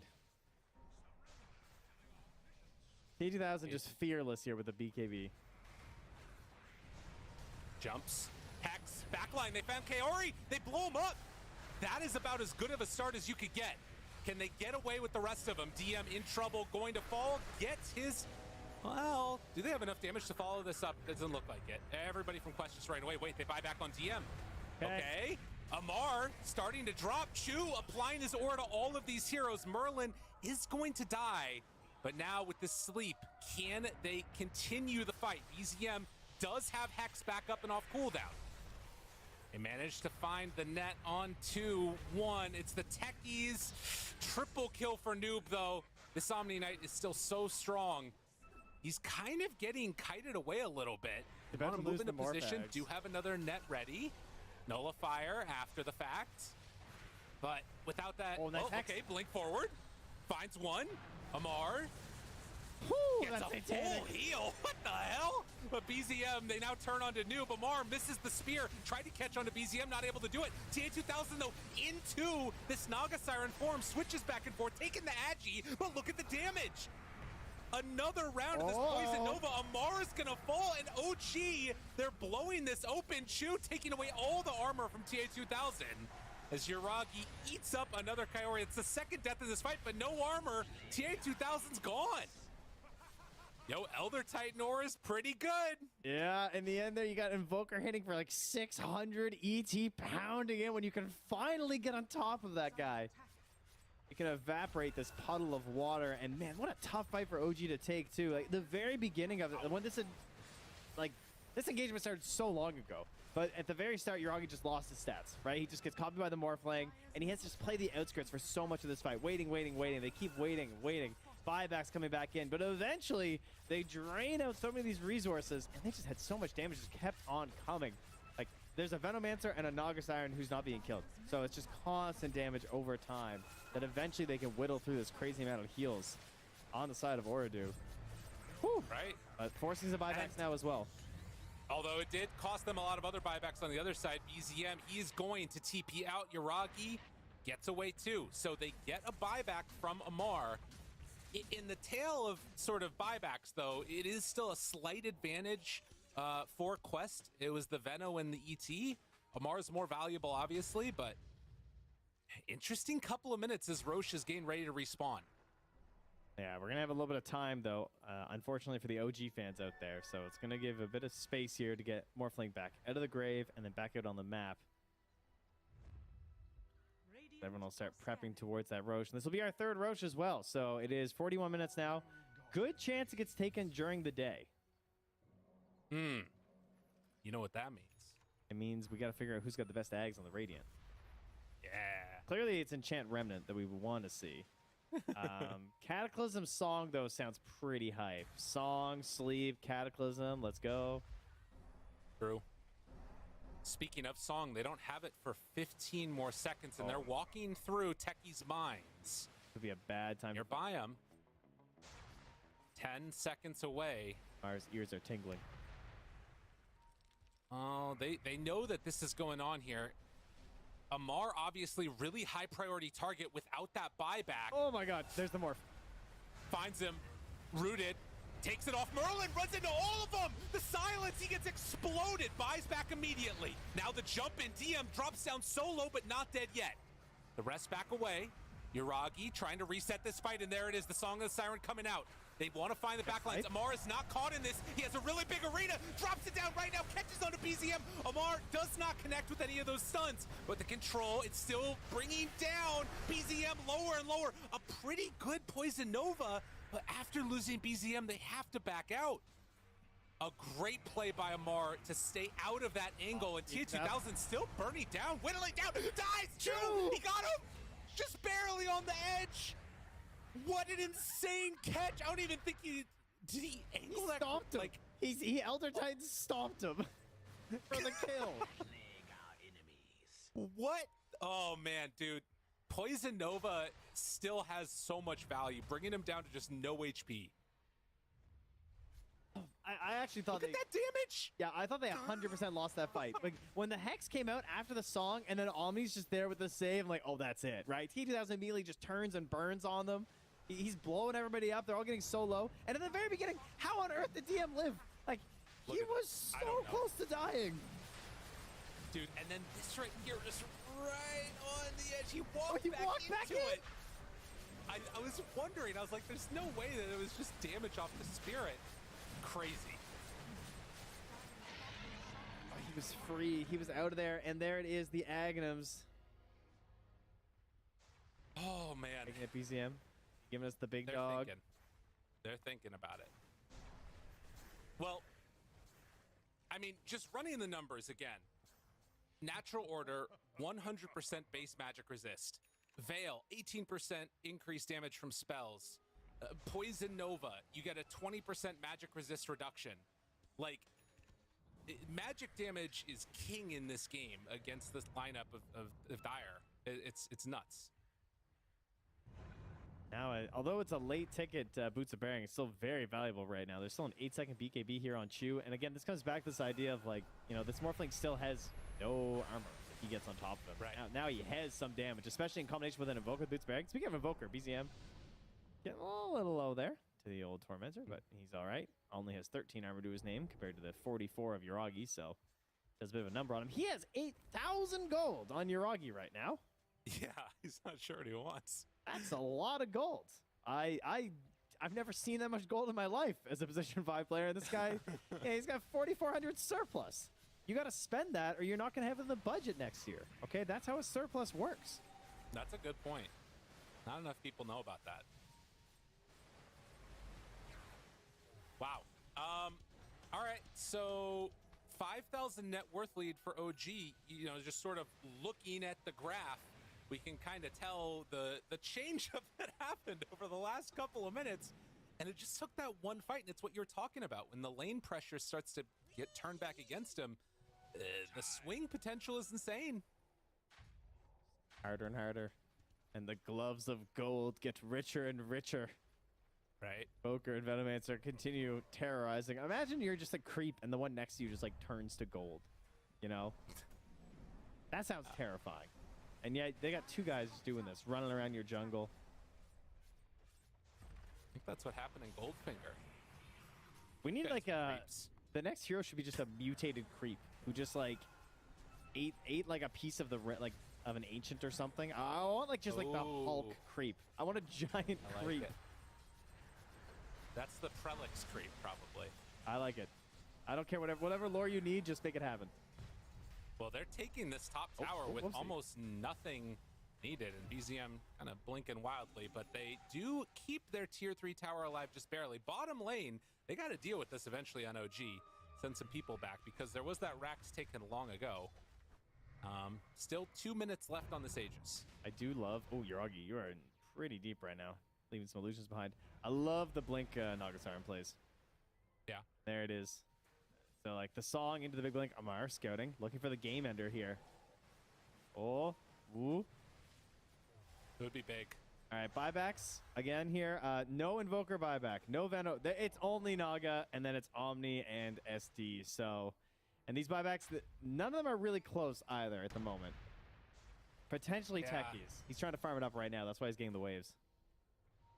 Oh, it's very tense. All it takes is one slip up, and suddenly all this work for either team. Oh, here it is. Suddenly, it's just They're all looking swung for the around song the other blink. way. This is what they want. Iragi jumps in. There's no one Who's he there. find? Nobody. Where are they? Amar, wait, they roll on him. Are you? He just found that one randomly. Amar TP's out, does manage to escape. No Aghanim Scepter. All this there. gold for what? For what? I know. It was, you know, the problem. It wouldn't have even mattered if it was, you know, an Aghanim Scepter, because it said it pierces spell immunity. That doesn't exist anymore, Trent. Boom. There you go. That's. It does not. It just flies through the floor. It doesn't even hit the Yeah. unit. Yeah. It just goes down somewhere to the depths and catches onto a TF2 hero. That's right. Now we're talking. Sending in illusions again. Quest needing to deal with this. Trying to queue into a refresher next, but the whittling away of that range racks, it's just really difficult to stop. Now the melee is still very healthy, but going to be constant map pressure that quests have to deal with. It's like, you know, they have this Omni Knight, right? He's like a healer, right? He's Okay. purifying things that are gross. And it's like OG are like a fungus, and they just Okay. didn't do enough with this fungus. You know, there's a little bit on their foot, and they're like, it's fine. That's not much. So you didn't get the cream, you know, and you just waited a little too long. And the fungus Oh, grows, no. and you thought you could handle No. it, but now you're stuck in your base, and there's fungus everywhere. Yeah. Yeah, your feet hurt. That's Your family's complaining about it. Smells. Jesus. I That's- really think they should have gotten the antifungal cream. That's fair. What's the antifungal cream? What is it? Is it, I mean, pipe? They got the pipe. Maybe the pipe came too late. Just winning, just know? like going high ground and Okay, you know, got it. getting the fungus at its source of the radiant Just win. ancient would have been good. Yeah. So the fungus is really the ancient. That's what you're telling us. Yeah. Gotta kill the ancient. I like it. There's a tormentor to kill as well here as the radiant are approaching. Chu just smoked up, lurking with that ninja gear. I love getting this now. Now that we have like the ability to actually get these items as supports, backline supports with Right. ninja gear feels incredible. Totally. Oh? Oh, they're going Wait a for it. minute. A quick one. Mars, he gets the free ags. Stomp, connects onto 2, but they're not going to go onto that. All right, so that's a nice little win there for Quest. A bit close to the old defender's gate to really force a fight there. Right. Double spear, always super valuable, and particularly if he can get into that refresher, which he's been eyeing up for a little bit now onto Amar. How is he getting so much gold? This is insane. Yuragi has 6,000 gold and he just infused an eggs. Yeah, I don't know. He's just making money. Also worth noting, the 25 talent for Mars did not go for the regen, has the God's Rebuke crit. Insane crits from God's Rebuke now. Wait, how many lotuses do they have? Oh, they're stacking. They're holding. Are they? Who's doing it? Chu's got a greater healing lotus and he's holding another lotus. Then we got some lotus on Merlin as well. You know, maybe? Oh, Hold, man. hold. Are we getting it? The block of cheese. I feel like you give it to Invoker, probably. I don't know if the block of cheese shows which is the real Naga. Or it gives it to all Nagas. so Could you funny. imagine? It probably does just show the real one, I'm sure. That'd be way funnier if it gave to all the illusions. That'd be the most broken thing ever. We'd have to have entire strategies around how to get the cheese. Yeah. It'd be duping items. So the world's best scientists on it. Well, they will have complete access to all of these Lotus pools because for the time being, Quest very much stuck in their base. They are making a little bit of a move out now. But, yeah, just immediately run into some illusions, have to go and kill them. Game feels very difficult at this point. I think instead of making a block of cheese, they should try and get Roche and then use another Blink Song and just win the game. That's Okay. probably the best play. Fair. But, you know, block of cheese, very fun. Amar, Invis here again. He's been a very sneaky fella here in the end of this game. True. Well, we did also see just now the Roche respawn time for this one is going to be 1 minute and 5 seconds from now. So on the quicker side, They also do have, like we've been seeing, these like Naga Siren illusions thrown back at OG by Kaori. But in the fights, you're probably going to need to save that disruption for, you know, saving people or what have you. Yeah, also trying to keep his positioning good with the ninja gear as well. So too hard to deal with, especially versus the Naga Siren. That could not be any better to get this neutral item. Highly recommend support players. Don't let those pesky illusions find you. True. Interestingly, Yuragi picks up the Lincoln Sphere now and gonna keep the Nullifier out of his inventory. That's been pretty key to them winning some of these fights. I wonder if he's gonna swap that back in when it's time to fight. Yeah, I think he will. I think this is literally a, like, I'm roaming the map with my Lincoln Sphere because I have 6,000 gold. Okay. You know, Moonshire just exists, but we don't go there, I guess. Abyssal Blade done for Noob.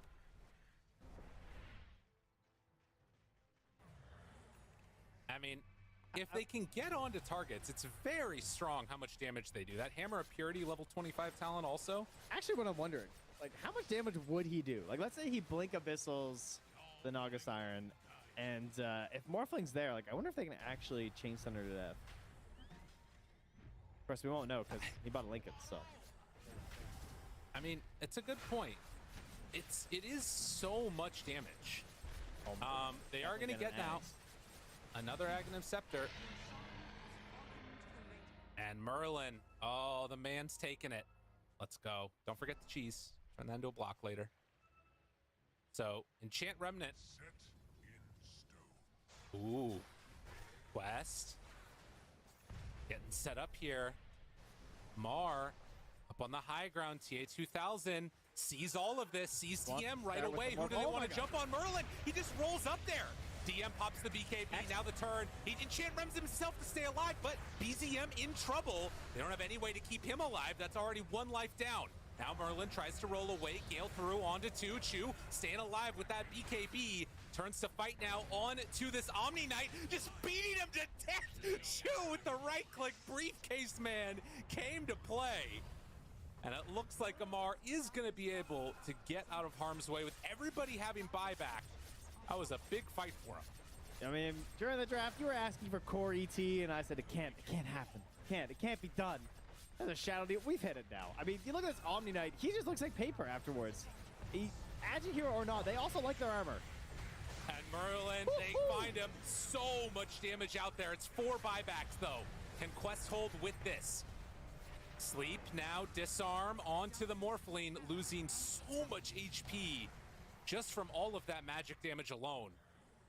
And as they reset from the fight, suddenly they're looking now down the barrel of 36,000 gold lead. Look at his inventory. He's like rolling his face over his keyboard to kill the illusions. It's just like, he's just got to hit every button that he's got to try and survive as they're retreating there.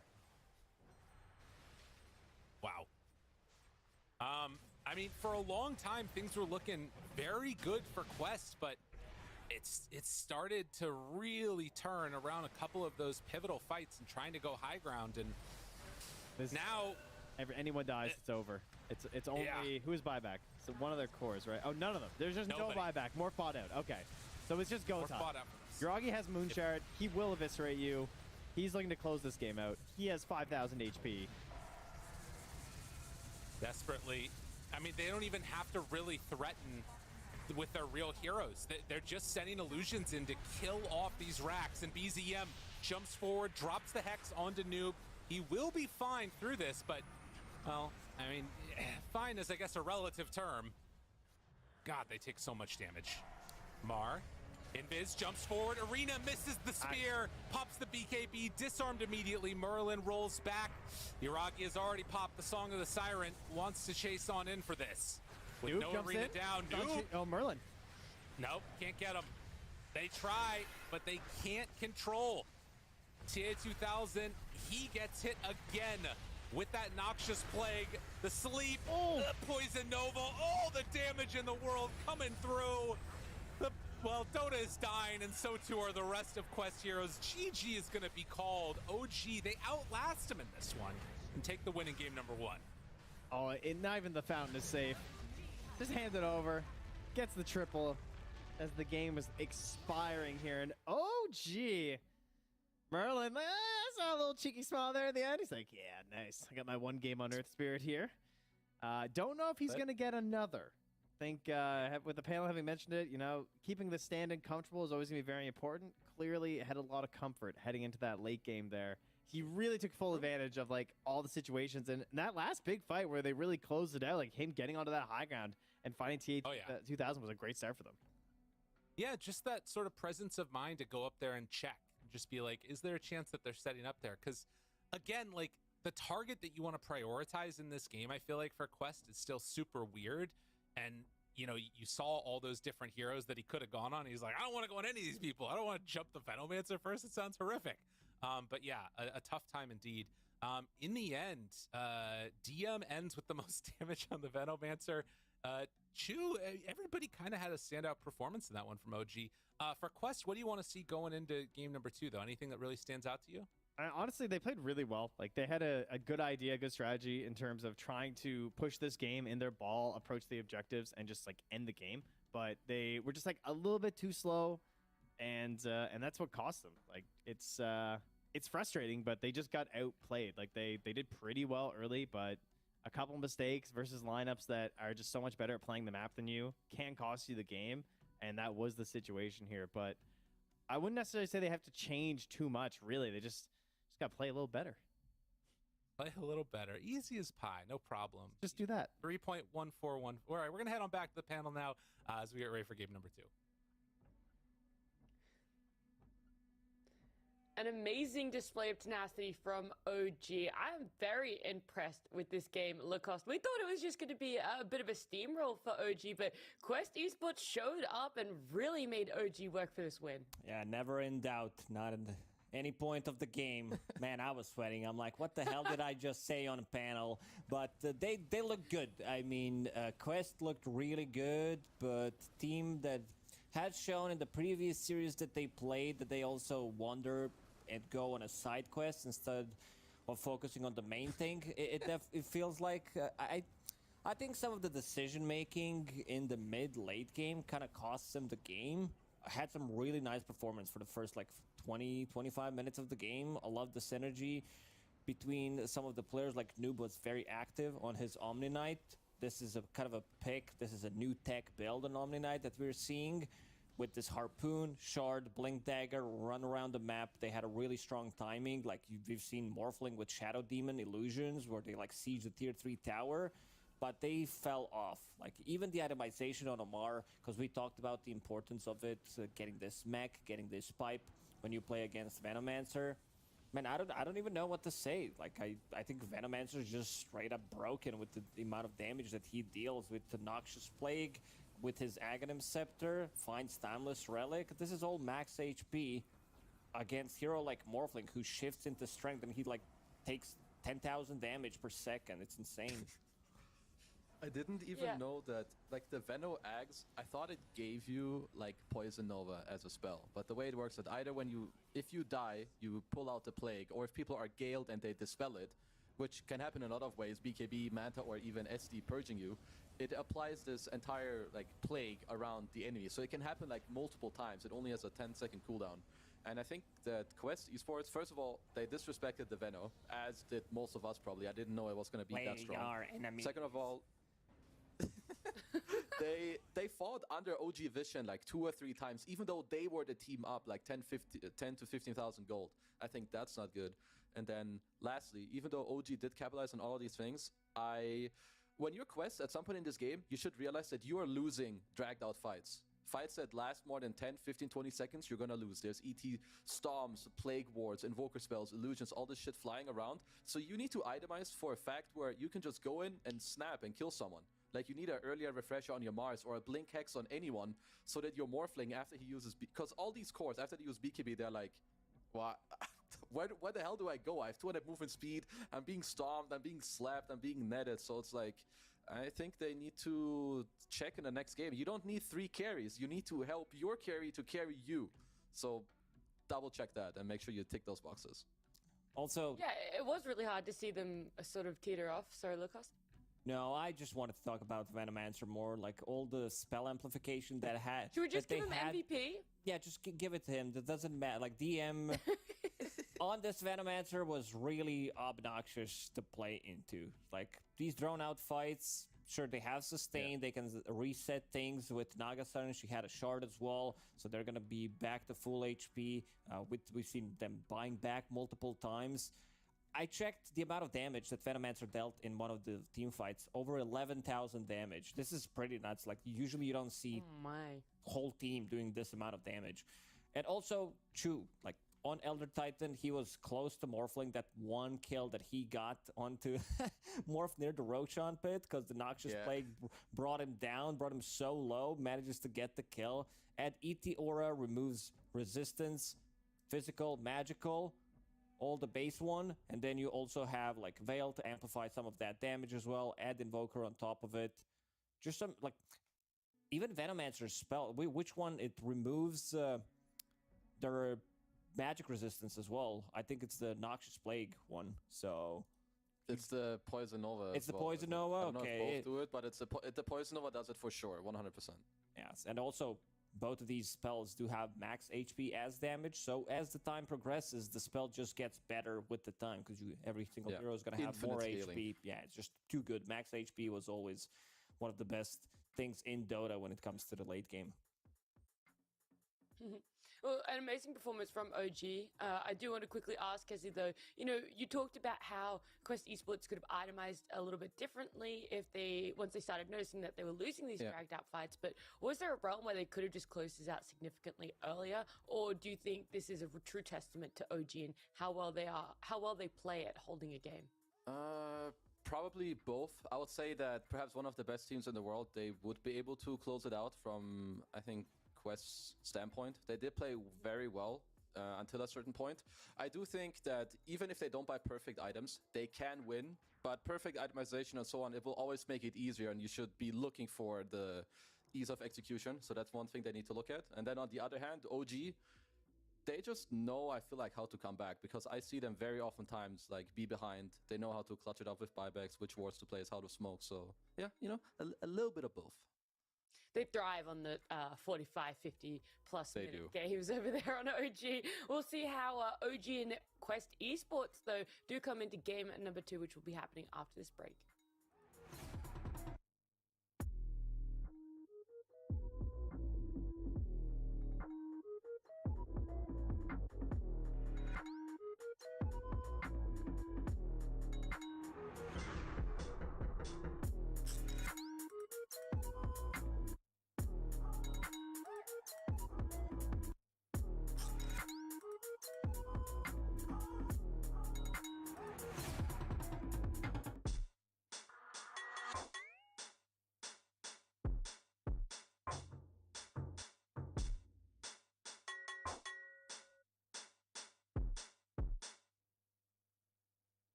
After a 57-minute marathon for Game 1, we do have Game 2 between Quest Esports and OG.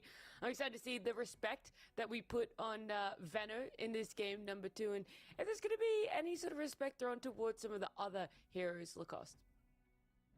We talked about them leaving Mars, so he's gonna pick it. Exactly what happened.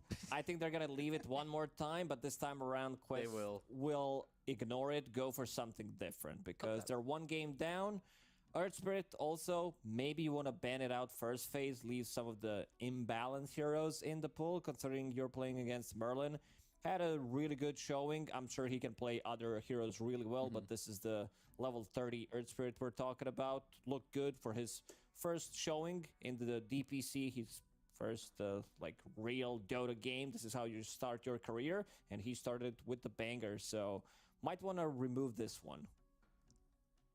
Yeah, something that they could definitely look towards. I do want to talk a little bit more about Quest Esports, because we talked about some things that they did wrong, and definitely things that OG were able to capitalize on. But the mid-Omni Kezu is something that I don't think I was expecting to see, not in this patch, not in any sort of future patch, but it did well. The build being like the phase boots, Echo, and then later into Harpoon. Is that really viable for a mid? Like, will we be seeing this in pubs? Is this where this could go? Yep. I've already seen it a few times in my pubs. Like, Really? with this shard and this hammer of purity with echo, and then you do turn it into the harpoon. This hero does look very strong. What impressed me the most is how they played around it in like the early game, right? They put both the supports there, put a lot of pressure against BZMs and Vokers. So a lot of the things they did until like the 30+ minute mark was really, really good. It was only after that where they'll have to, you know, talk about it, maybe watch the replays once the series is over, and try to now just reset and go into the next game. For people out there who want to try Omni Knight, add Phylactery on top of this build. It's not a professional build. This is not what you're going to see in Pro Dota, but in your pubs, try to do it, especially lower ranks. It works really well. It's just like you kind of waste a slot, but it's extra slow, extra damage on low cooldown, so it works out nicely. Thank me later. I'll thank you later. I'll try it. I'll think, yeah. I'll send that thanks to you, Lucas. Just give me the address later. I'm surprised that the Veno gets let through, but guess now I'm even more surprised that OG don't pick it up here for the first pick. Maybe they're looking to close the phase out with it, but Techie's going to go into their hands instead, Kezu. Maybe they know that you need a true snake, a true Venomancer player to make it work. I think for Quest, they only play it on support. Maybe Veno's all about this Aghanims, because let's be real, is Amar the F gonna play Venomancer? I don't think so. Definitely not. It was also a bit of a weird one to me, the way Quest opened up with 2 supports in the previous game. Shadow Demon techies, like, doesn't strike me as something that you would usually see. I've seen decent amount of games recently where teams are really not afraid to open up with both cores in the first phase, and I kind of like it, because like you see these Underlord Terrorblade openers where it feels super strong. Like most of the time you'll see like just hero pairings in general, but Quest, they go with a lot of team fight. These 2 heroes synergize nicely. They have sustain. We've seen what Magnus can do in the last couple of weeks as well. Hero that can stay on top of the net worth, and now it's even better in C patch, because you want to stack for Magnus. Magnus does tend to give you XP, gives you gold pretty much from nothing, so that's a good way for position 4 to make some benefits from himself. And also Phoenix, I think I would say without a doubt that this is Kaori's best hero.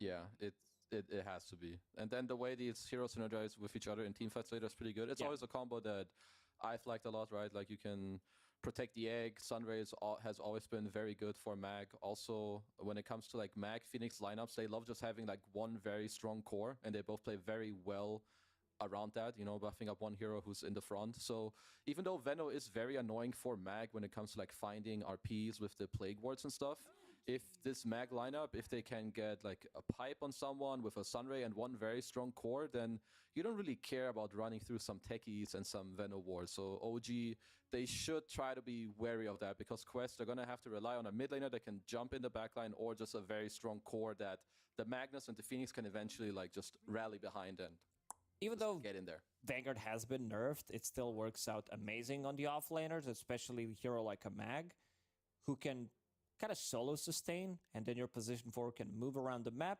get the stacks going in the triangle. Mag is self-sustainable, getting some solo XP as well. He can run away from the trouble with Skewer if necessary. And then he goes to farm it, gets that XP for himself and for the team later down the line. Disassemble Vanguard, get that pipe. It's also a newer type of a build.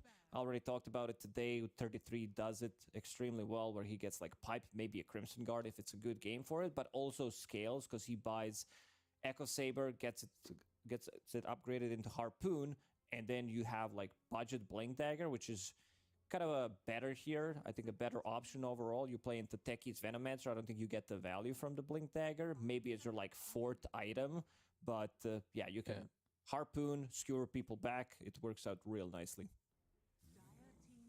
That's a lot of pros and cons, because of which opening do you think has a stronger foundation to build the rest of the draft off? Quest or OG?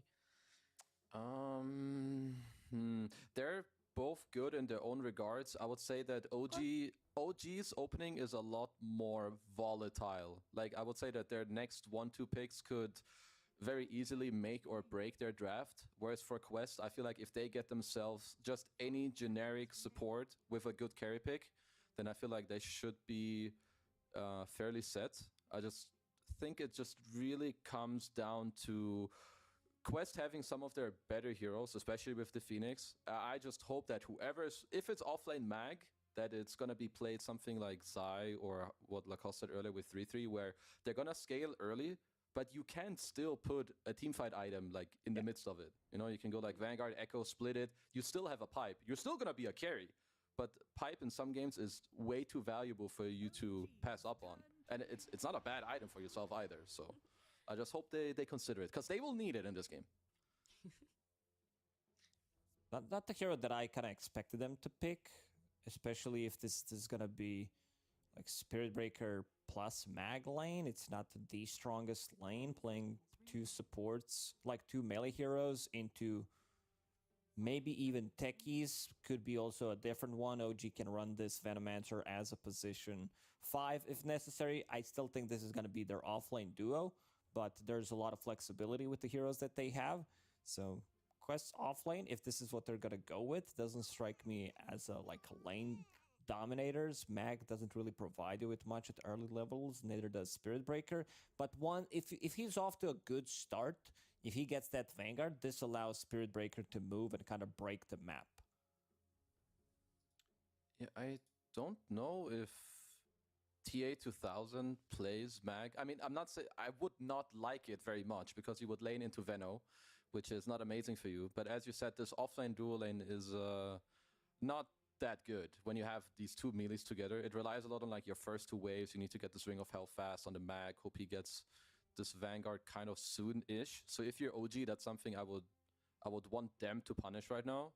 Like where you just take a very aggressive carry. Look at the way he's sitting. Yes, very I was gonna say, Uragi, all Uragi has to do is turn the lights up, and he's got full gamer cam set up. Like, I don't think you can get any more stereotypical player cam unless the lights are turned off. This is fine like when you're 20, but if you're 35 and you sit like this, you're gonna have a lot of problems. Like after 5 minutes, it's gonna start to hurt. So better to fix it right now. You don't want to see how I sit when the game's on and I'm watching. I sit like a the shrimp. worst posture possible. I just slouch, so maybe not as bad as you guys. Yeah, that's a discussion for later. Also, I'll have to show you guys. But Wind Ranger for OG here. Do you feel like that one's just going to be slapped straight into the mid lane for them? It could be Uragi's hero. I think he's played it. Maybe that's it's true, like an open flex. I have definitely seen it more. So Snapfire is pretty decent. You buy of course pipe, have the buy Guardian Greaves as soon as possible against this lineup. yes, of OG. you need it. It's so much damage on the ground. Imagine like Veno, he uses his ulti, some Plague Wards, Gale. Then you have like Wind Ranger using Power Shot when they drop low. Mortimer's Kisses all around. Techies with the Mines. This is, I'd say, very weird lineup from OG, but we're in this state of meta where it feels like you can make anything work, considering like how the patch is at the moment. But Yeah. I want to see a little bit. Like I think this Wind Ranger is just gonna be mid for now, and then they're looking for a late game carry. So something that can scale a little bit better into like late game, because the last game lasted for what 50 plus minutes, and that means that you want to have some extra security. I'm a bit surprised that they ended up taking their mid here. Perhaps they're a bit too scared that OG's draft is still very open in terms of where they throw their heroes. But I feel like it's more than likely just an offlane Veno. And if the Wind Ranger is a flex between mid and safe lane, wouldn't you just want to wait for the last pick to then know if it's mid or not? Because now OG still have the choice to dump it into the carry role and kind of pick the Void Spirit mid. That's Well, and I know that Void Spirit is damn good. He might just be what, like top 2 best mid heroes in this patch from what I can see in the games, but it's still a little curious to me. Maybe it's the inverse. They're extra confident that the Wind Ranger is going to go mid, and they favor the Void Spirit matchup a lot. Maybe. Oh, so Okay, you it's might be not onto because they something. banned out an Ember. so looking at the bans, Quest back banning first. out Ember, which is okay. So they think Wind Ranger is going to that carrier carry. role, which also means, judging by the bans, OG banning out Viper, that Magnus can be a carry here. So something that has been done even today in a game. I'm not sure if I like it as much. This game ended relatively quickly. Entity lost in like, what, 20, 25 minutes. I think you can do the same thing pretty much from the offlane. People are still theory crafting, but we'll have to see. I mean, the 50-50, a Viper being taken out, and then also an anti-mage being taken out by OG. I guess. So I would assume that we're looking for a BZM hero. But out of the heroes that are banned, like if we're looking for a mid laner that goes up against Void Spirit, most of the ones that I would want have been kind of removed. I like how there's a last ban Medusa in this draft. It's also kind of funny. Because I've seen Pucks. Like, Pucks have traditionally done very well against Void Spirit, especially when you have a Snapfire following you up. Yeah. But I feel like with how the damage scaling now works on Void Spirit, it is a good Puck game. But then you're very much magical damage, and I don't know how the lane works. But that would be kind of my call for their potential mid hero, if that is what they are looking for. We're going to see soon. Time is ticking 2, down. There's not much 1. left. Nope. Okay. So it is going to be that mid Wind Ranger and carry morph. It's a good Morphin game to start with in terms of burst damage that they have. They don't really have much. Sunray later down the line. Void Spirit is okay, but Void Spirit nowadays is more built as heavy right clicker, where he goes for like Echo Saber, Deso or something, doesn't opt to go for this Aghanim Scepter. We'll see if Noob decides to do the same thing, because I think it's really good Aghanim Scepter game overall. Silences, especially for Wind Ranger and Morphling, they do, I'm not gonna say they lack controls. You still have like Spirit Breaker, Void Spirit, they still have one extra pick to go with. What about some good old like Phantom Lancer type of a hero who has a Dispel of his own, builds into Mana Burn, can Manta see. style against Morphling, and never mind. It's just like, why even try? You know what they're gonna go for. It's a little strange to me. So I feel like I liked your PL suggestion. If they did want to pick a carry. Otherwise, for offlane, I feel like the one offlaner should have been Tidehunter, if anything, because he can build all your auras and you can eventually leave him alone. But, well, they just go for the Amar Razor. I feel like it makes their draft a lot more volatile than I would have liked, because I think that this Magnus will eventually get kicked out of the top lane. And Morphling has always loved playing into Razor. Yeah, I mean, I don't think Wind Ranger minds playing into Razor either. So this is not the last pick that... Yeah. I think this last pick is garbage. you actually, stole straight up. the words that I wanted to say, Kezu, pretty much, with Windrun being able to run away from Razor. It was the other way around. When Razor was popular, you would get Morphling, turn into him, he steals your damage, you steal his damage, and you're like, well, I'm just a stronger version of the Razor right now, so try and fight me. I don't like it. I also don't feel like Razor kind of fits the meta right now. I know it's a comfort pick for Amar, of course. This is how he made the name for himself, playing these heroes, the hero that he played in the previous game. I think this game's going to be even rougher for Quest than the previous one was. Yeah, who is going to be the aura builder, Kazu, if any at all, on the side of Quest? It's gotta be the supports, because the cores ain't doing it, I think. All right, they're going to be playing with 3 very hard cores. We're going to see where those auras are going to land, and we're also going to see how Game 2 plays out as we head on into it with Lyrical and Trent. Thank you so much yet again, Nat and Trent. We're here. We're seeing the Amar Razor, a classic if ever there is one. The panel hates it. And, you know, to be fair, there's some decent reasons to not really love it, as Amar is immediately going to run Duragi there in the mid lane. See if they can sort of suss out where those various wards are going to be planted. But yeah, a bit of a strange hero. But with these, you know, hero spamming type of players, sometimes they find ways to make things work that wouldn't otherwise work. So maybe there's a chance. We'll see. I mean, if you actually look up Razor right now on Dota 2 Pro Tracker, there's only been 5 notable games featuring players, and 3 of them were Amar. No one is playing this hero. He won 2 out of 3, so successful. In the last 8 days, there's only been 111 matches that featured him in high MMR. So, oh god, just not a hero that many people are seeing or trying out, and I can kind of understand why. I'm not sure. Like, he is brawly, so that's kind of cool because we fight a lot in this patch. I can understand the idea there, but there's definitely, like, if you're going to bring out the hero, it's usually because there's some sort of a good counterpick situation. And I'm not seeing the good counterpick situation here. Well, and there was a couple of things that I remember you talking about with Razor too, of like how this hero can be really good for coming and like contesting stacks and being involved early and like being a bit of that brawly fighter like you're talking about.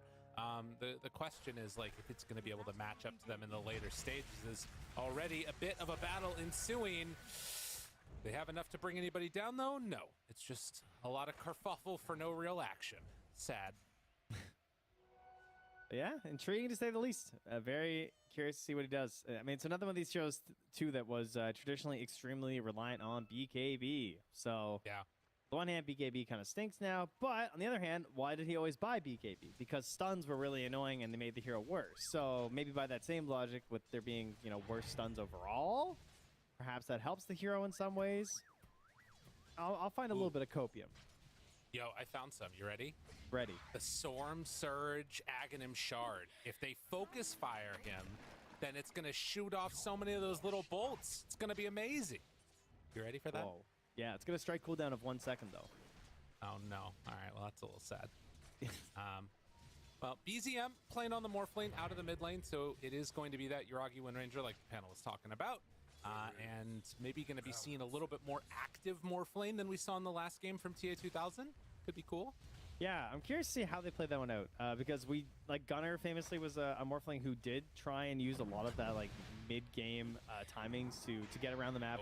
Famously using the Morph versus, like, Pucks and Embers to try and abuse that mobility. But the problem is versus Void Spirit, you can't do that as well, right? You don't get his astral step, so you can like try and use the dissemblate stuff, but it's not nearly as cool. But there is a Spirit Break on the other side, which is also a pretty fun one. So maybe that'll have some nice plays. You can grab a dive too. Okay, actually we got dive, we got skewer. There's plays. There's plays to be made. I think the first one that I saw of like the Morph lane really, you know, abusing this mechanic was 23 Savage playing it against the Spirit Breaker, as Merlin takes a lot of damage up there.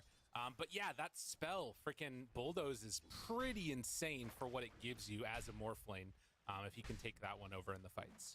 It's TA 2000 very low up top, but they're still keeping a hold of this lane pretty okay. Nobody's getting completely dumpstered in the laning stage yet. All very even. Yeah, how do we get a Veno again? I don't know. Back. So I was not expecting that. I'm not going to lie. After game 1 ended, it's like, nah, last time I've seen this guy show up, but... yeah, he's brought in, and then Merlin, of course, not on the Earth Spear, but instead on the Techies. So I'm sure he has some experience being a 4-player in high pubs right now. You pretty much got to play this hero.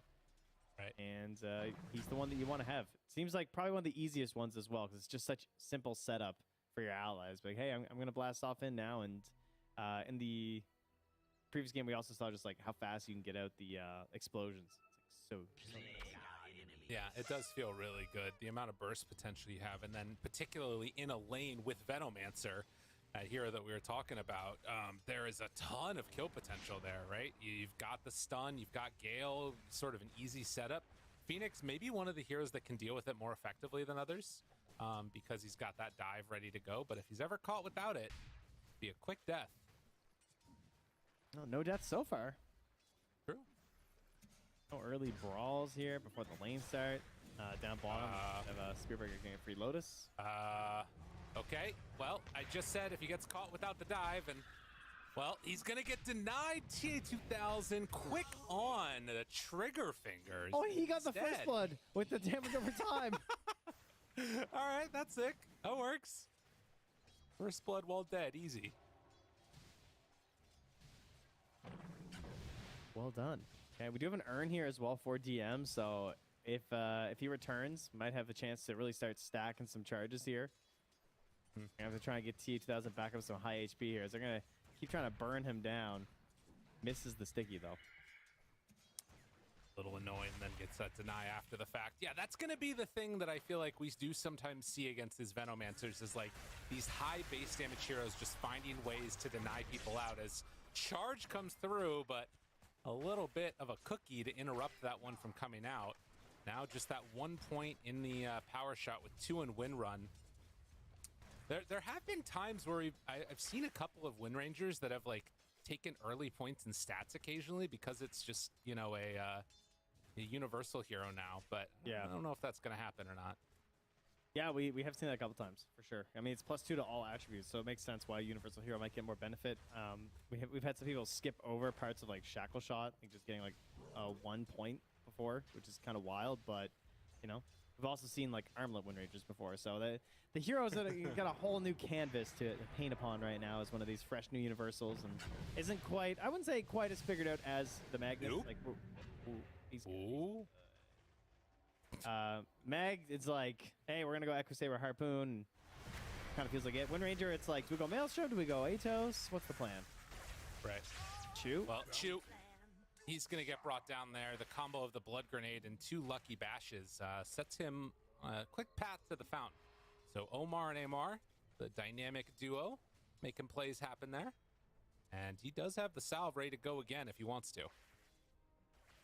Yeah, Alpha and the Omarga. Nice. Something. That's Yeah, good. Very, very good. There's something there. Someone Last smart time will I figure tried it out. Oh My God. Yeah, that was that good. well. I like Dan hated that. Fantastic. As, Quest tries to get this pull off. Double range creep. Looking in some trouble. Yuragi also sitting pretty low in this lane. God, Noob tried to pull BZM into the tower. He got so close. Charge through instead. And will BZM recognize what's happening? Doesn't get the adaptive strike off in time to break that. But no real harm except for losing his 6-minute rune. Unless Shu comes over too. The adaptive strike, all that work, and it's just going to spawn top. Feels bad, man. Omar can even get that kill. TA2000 kills off Merlin at the same time. Charge goes the other direction as DM took down Kaori, and now DM, he might also get touched up here by TA2000. Can he Wait, turn and Moon's try and coming. hit the damage? Oh, it's enough. But it will be DM getting a double kill along with TA2000. Yeah, I feel like T2000 doesn't really care about dying there. Probably would be happy to trade it out there, just come back with everything. Don't want to go back to lane, or like stay low and try and regen your way back up while the Veno's coming back to lane, so that's fine. Did run all the way up there on Void Spirit though, unfortunately, not able to be a part of that kill. Saw, in spite of the Remnant connecting, was able to get that bottle refill. The charge onto Yuragi. No win run. Has a healing Lotus. He should be okay with the Lotus. Tries to survive. No! The What a bash bash. came through. That's enough. Nicely played. Yeah, at least someone's still able to roll the dice, you know? Even Chaina, Slardar, Axe, they're just like clicking their little things, watching the counter go now, but Spirit Breaker, he's still the gambler, you know? What we love about him. Well, not the gambler. We don't have that guy. But for now, we have Spirit Breaker. Soon, right? Yeah, soon. Bash. Yeah, nice leak. My bad. Sorry, guys. Frog trusted I know, I messed up. That's my bad. Amar is level 6. Omar is level 4. And Yuragi has a big wave coming into him. I wonder if Quest want to try and put some action on this bottom lane here. This could be pretty strong from him. W for Link? The hell? he's keybinds. He's trying to help him. He doesn't know what the That's why Amar paused. He was like, "Is that a question? Do you need help?" Dude, that is funny. How many keys do you really need to press this Razor? Let's be real here. Like, come on, man. All right, they're good. It's because he got a Lotus in that last slot, and he's like, "Oh, I don't have that bound." Yeah. Oh, maybe he was trying to level his ulti and it wasn't leveling, probably. That probably is it, actually. Because it just leveled it right after it came out. Interesting. All right, well, they are not going to try and pressure this, it looks like, as Wave going to be sent out the other direction. Oh, dude, BZM is so low. He's on 300 HP right now. Why is Morphling allowed to do this? Can he not just get double Astral and die? Does he really shift that fast with level 1? We'll see. Apparently. Yeah, Merlin nearby makes enough room, and now he's got a shield rune on BZM. Oh, can you do all the way to strength, get a huge shield, and then switch back over? Oh, I like that.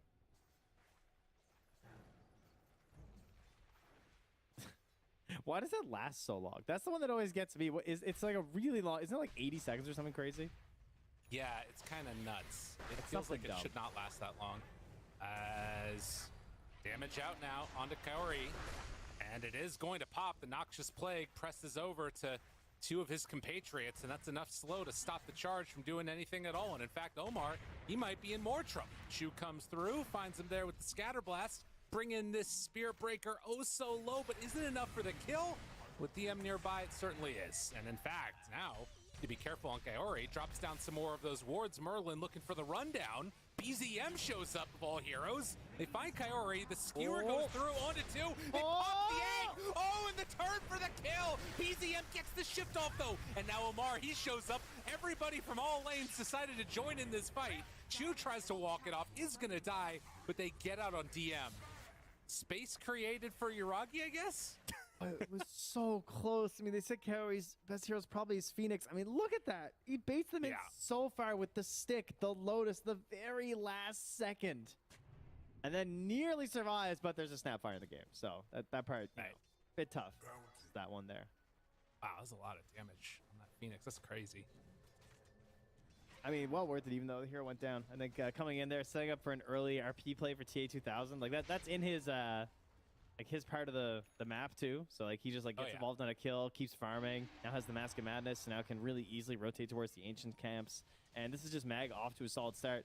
Again, they're targeting BZM mid. I don't even know if this is just a rune target, but nice Wharf wave or waveform through there. And again, just it's top. It's always top. It's down bottom. Ooh, dead. Yeah, that's a problem he's gonna have. Yuragi just focus fire and then he's done.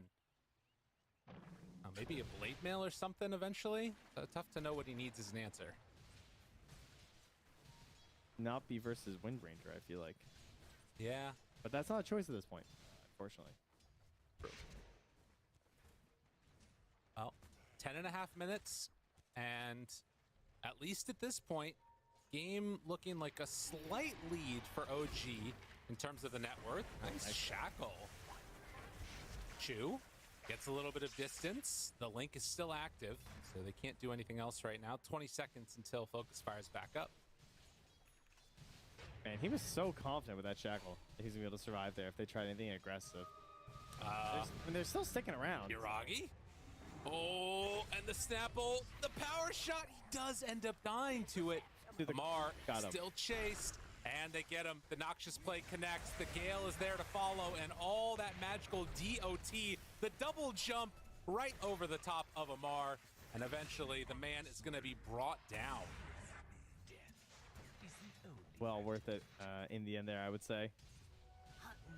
And you kind of have like two big carries here this game because like it's a mid morphling, but it's still a morphling. Like it's still gonna get pretty far. It's gonna be doing its morphling things, and then I call them the carries when really it's DM who is on top. We've already seen the insane damage output that you can have with this hero from the previous match. So if you are Quest, we need to find. Oh God, it's a fairy tree Feno. Okay, we need to find a plan.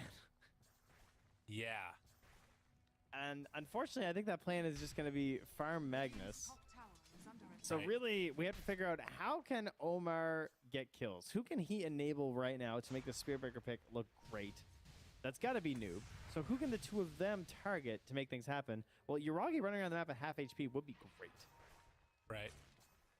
I mean, that's sort of the ideal solution, but again, his positioning is kind of in a spot of the map that makes that tough to do.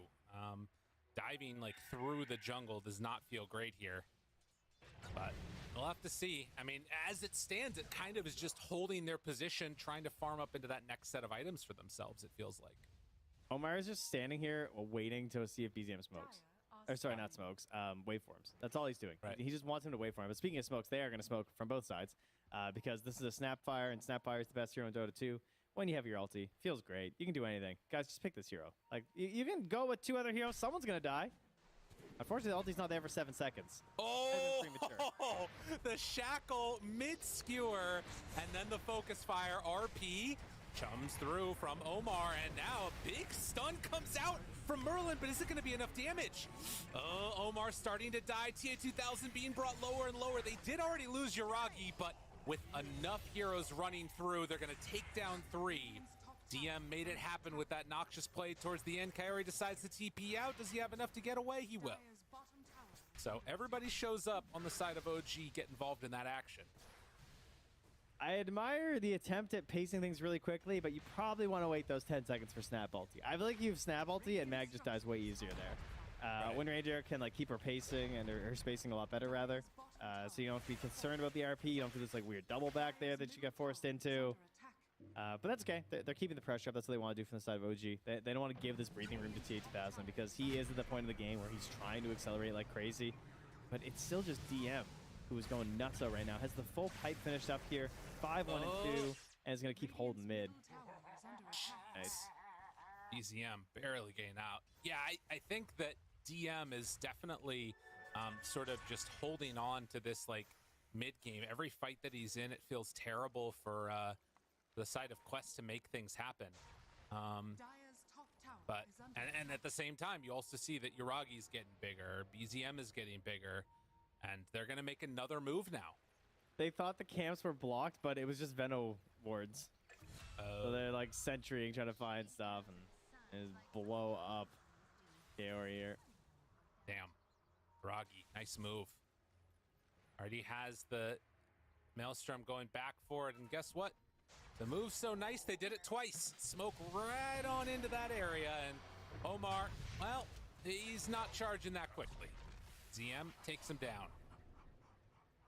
And no chance to really do anything here, and they're just trying to farm up these 3 cores and get them into some items that are going to be useful. Amara hoping to get a BKB here pretty soon. Has eyes on a halberd after, which would be great. And here's your replay here, what happened. And sometimes you walk up the steps and you just die. Tough. It doesn't feel great. Dive away, Kairi. Chu is got his ulti back up again. They want to make a move. Yeah, if anyone comes to defend this tower, it's a pretty bad spot to be. I mean, this is a pipe Veno, all spells up, kisses, like you cannot be here. Meanwhile, up top, Yuragi's trying to backstab right now. On to Noob, he's pinging him out. He wants the shackle. Who's coming? Who's got the damage? It's Merlin. Oh, good spot. Angle. Dodges to the side. Merlin thinking about a jump. The wisdom room, Chu's getting it. Like, no. Oh, big. Could have been a nice kill for him, but not able to do it in time. I mean, he dies if he gets greedy and goes for the wisdom room, I think, on Noob, which Yeah. I think most of us would have done. Because it would be like, ooh, wisdom room. It's around 14 minutes. It might be there. Perhaps gets fair. cookied into chain stun after that. Weird setup, but maybe really good for Quest. Can they get him in time? Got the strength form off.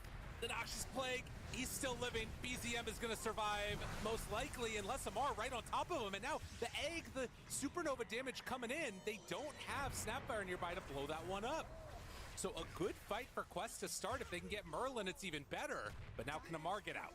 Takes down a courier first. Shackle not going to latch. Cookie a little bit off the mark as he turned to the side. And that's enough to get Amar out of trouble. So a huge win for Quest. They thought he was just a dull blade, but he's sharp. All right, when this guy shaves, you bleed. Look at that.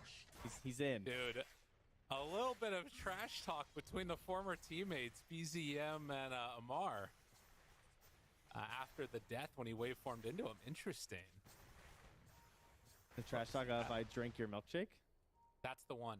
Oh, that's some intense That's the voice trash line talk. trash talk. Yeah.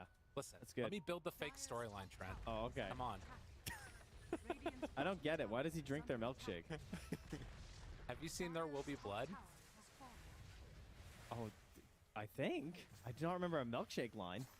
You don't remember the milkshake line from There Will Be Blood? I must not be All right movie. Daniel Day-Lewis? Yeah, Alt-Tab, go YouTube it right now, okay? Come back when you're done. Is it the kid who says it? It's probably not good. Yeah, no, it's Daniel Day-Lewis that says it. Merlin is getting caught on now. Yuragi charge, noob there. Misses the stun onto everybody, but now DM shows up. Okay, yeah, no, I remember this scene. Okay, yeah. With the pipe out, Omar starts to fall low, and the rest of Quest has to back away. But they did get their Yuragi kill. Can they get Noob? That might make this a little bit more palatable for them. But Noob, he has another Dissimulate and can get out of harm's way. Held on the trigger for that one for a long time. So 2 back-to-back really good fights for Quest. Okay, but I still don't know, why was Razor there? Because he was drinking his milkshake. That's why. How is he related to this scene? I don't know. I mean, he does have a similar attitude. I guess he's like a big Puritan now. We just learned this about Razor. Okay. Well, I think the other thing is that, like, in the scene, he does, like, his finger point. Oh, my God, big stun. No, it's fine. It's fine. Don't worry about it. Continue. Educate me. That's a huge kill. That's such a big Last kill. game was math. I need to learn creative writing. All right, so he does his little, like, finger thing pointing Yeah, at him. yeah, It's like I Razor drink does. your milkshake. And that's what Razor does a little bit, right? Thank you. No Good. problem. That movie This was is total. pretty emotional. I don't know. It's good. It's a heavy movie, though. Trent, you've abandoned your boy. That's me right now. I can hear them upstairs Yeah. playing. You are a sinner. God, I could be a preacher. We need a voice pack for Razor. That's just Daniel Day-Lewis. Daniel Day-Lewis, newest voice pack release. I love it. I mean, Wow, all right, so what's been he's a going on in method this game? actor, so it would be very painful to be around him for a couple months. Sorry, this Oh, game, that's true. they killed Yeah, Venno. that's He was rich. He was worth a lot. Quests have been delaying, trying to farm up their cores. They've done a pretty good job of it, just because there's not like, OG are doing their little smoke plays and they're running around and stuff. But now they're in a problem because they have the Atos, everything's stacked up. BKB is here for Amara, but the keybinds aren't there for it yet, so he dies. Damn, messed up. Tough times for him. Well, and Merlin ends up dying afterwards. Noob came in for the finish. They almost got him there with the snap ulti. But I guess he did have the greater healing lowest ready to go. But That would have been a big moment. in short, this is the absolute best timing right now for OG. They're just going to try and take over this entire map because the Hurricane Pike is done on Morphling. The Atos is there from Yuragi into now the Gleipnir. So they just want to be all over the map and just killing you. They're not going to slow down whatsoever. They have no cooldowns that they care about, really. Like, kisses are nice, but they don't really need it right now, I would say, because the way that quests are playing, they're pretty split. So you're going to be finding these heroes just randomly, like Kaori, and you're just going to try and, like, bleed out kills. And as we've seen in this patch, bleeding out kills feels really bad. That is definitely sort of the swan song where things start to turn the other direction. And Is that No. another Daniel Day-Lewis, or no, it's just a phrase. I just want to keep up. That's fair. I'm trying really hard. Could think about Roche at some point too. I mean, this is also that point in the time where we start to see everybody get pulled to those corners of the map a little bit. OG already in that angle. I feel like they might be thinking about it. It is really hard to contest these Roches if you're on the other side of the map. Like, hypothetically, the Twin Gate's there, but you can just get blown up as they take the Aghanim Shard. Yeah, it just takes way too long. So, I mean, they're getting the Tormentor, so yeah, it's fine. By the way, I'm convinced that Planner Pocket just, like, doesn't work. Oh, yeah, no, it's not real. It's fake, yeah. Like, every time I think, oh, this is going to be a good game for it, it just, like, does nothing. And I don't know, maybe now with, like, the shackle, it will change things. just so strange though, because that could be bad. I don't even know. Like, what if you do a bad planar pocket because then the shackle connects onto your enemy, like, or to one of your allies in like a terrible way? Right. Yeah, It'd be, like, exactly. better than what Wind Ranger tried to do. That's true. Merlin. He gets disarmed for a second and then immediately is dead. All right, so the old Aegis pickup into lose a teammate, the classic, after the smoke out came from Quest. And this is great. That's what OG are trying to do right now. They're those who are trying to find these quick picks like that. So Quest getting one back is awesome. Kaori trying to catch this wave. I mean, this is the pressure that's there. He's just trying to throw Fire Spirits at a wave. Oh my goodness, I can't believe that didn't shackle. That was close. Yeah, that would Cone have was not quite fat enough there. that probably would have been the death of him. But won't get brought down, and his patented build of going straight into Sheepstick after the Tranquils. He's getting towards it. Yeah, I do like this build a lot. Good one. It works out again here. It's a pretty solid game for it. I mean, I think there's a Linken's already being worked on, yeah, by Uragi. So, I mean, there's already some good reasons. Nice shackle this time. But wait, They teammate here. have the chance. Tries to get away. The Noxious Plague hitting onto all of them. Thought about the RP, catches both. TA2000 on the money. And DM also brought down. So the quick and easy double kill for the carry mag. And there's no way to get back into that fight either from OG because there's still this Razor who's just there with a BKB. So if you have like any thoughts of turning this around, it's just a little bit too spooky. It has to be an even start to a fight, which is something, I mean, that's still something BKBs are going to have. So like if one of your heroes is getting picked on and you're trying to like turn this fight back into your own way, because you think about these heroes that have like counter initiation potential, like you have a Cookie plus Mech plus Kisses. If Snap is there, an initiation can turn from looking okay to really, really bad. But when they get these quick grabs like that, and there's still this BKB Razor there, like maybe the hero's a bit weak right now, but I still wouldn't force a fight into him if I don't have to. Right, because you forcing the fight into him with that BKB ready to go is when he's at his strongest, right? Like that's sort of the best case scenario in a way for him, as they will try and find Kaori. It's like he has a little bit of distance, tries to TP out, and Uragi finds him. The Gleipnir behind the tree didn't matter. Knew the spot he was going to be at, and well, that bird power shot. Oh, he goes down. Nice. Somehow Power they shot kept for some the vision. vision. Nice. Yeah, misses that, but gets it. I mean, honestly, deserved for trying to fly out of the map as Phoenix, first off. True. Get that out Messed of my up. game, please. Yeah. That's a big nerf for Phoenix that I haven't talked about. 40% extra, distance on the map. Less easy for him to fly out of it, right? Right, guys? Okay. So I want to talk a little bit about this Venomancer because it feels very different than what we saw in the last game. Not nearly as terrifying as we saw before. I guess because there's less of those other sources of damage in. That, but when did the Veno get terrifying last game? Because remember, quests were also winning pretty much the whole, like, majority of the early game. Right. So it took a while before all these things stacked up for the Veno, and it was when Quest felt forced to run into them as 5. Well, are they feeling that way right now? Omar able to get a little bit of distance from the techies. They send him forward, and Amar pops the BKB. Now it's to back out. A good disarm from the Heaven's Halberd. Do they want to chase for more? No more waveform for BZM. So after losing the techies, they will back out, but that's BKB used for Amar. Oh, T2000, he's coming in. He wants the big play. Uragi is left. So They're you're saying worried you think it's going to become stronger as game goes later for DM? As the game state changes and they feel pressured to go high ground, like, it was bad because they were on a clock last game as Quest, where they felt like they had to go high ground, and they were doing it into this Veno. Oh, T2000. Oh, they're kind of grouped up. Trying to go. They find Merlin. Waveform through. Finds him. Bash. Stun. waiting. Gets the strength form off. Looking for his moment. Can they get it with the RP? He has Harpoon ready as well. There's no BZM. shirt. It's 19 seconds away. He's like, I'm not doing this on Aegis. I refuse. Yeah. It was so close. Do they have a smoke? This would be a great time to smoke back at them. I don't think they have one around, though. Omar's got one up top, but he's charging the wave. Yeah. It was a nice thought to Uragi. think about catching him beforehand. He goes to the twin gate. He's already up top here, though. He's really trying to stay in the vicinity of, like, I can set up for a kill. Like, these situations right now.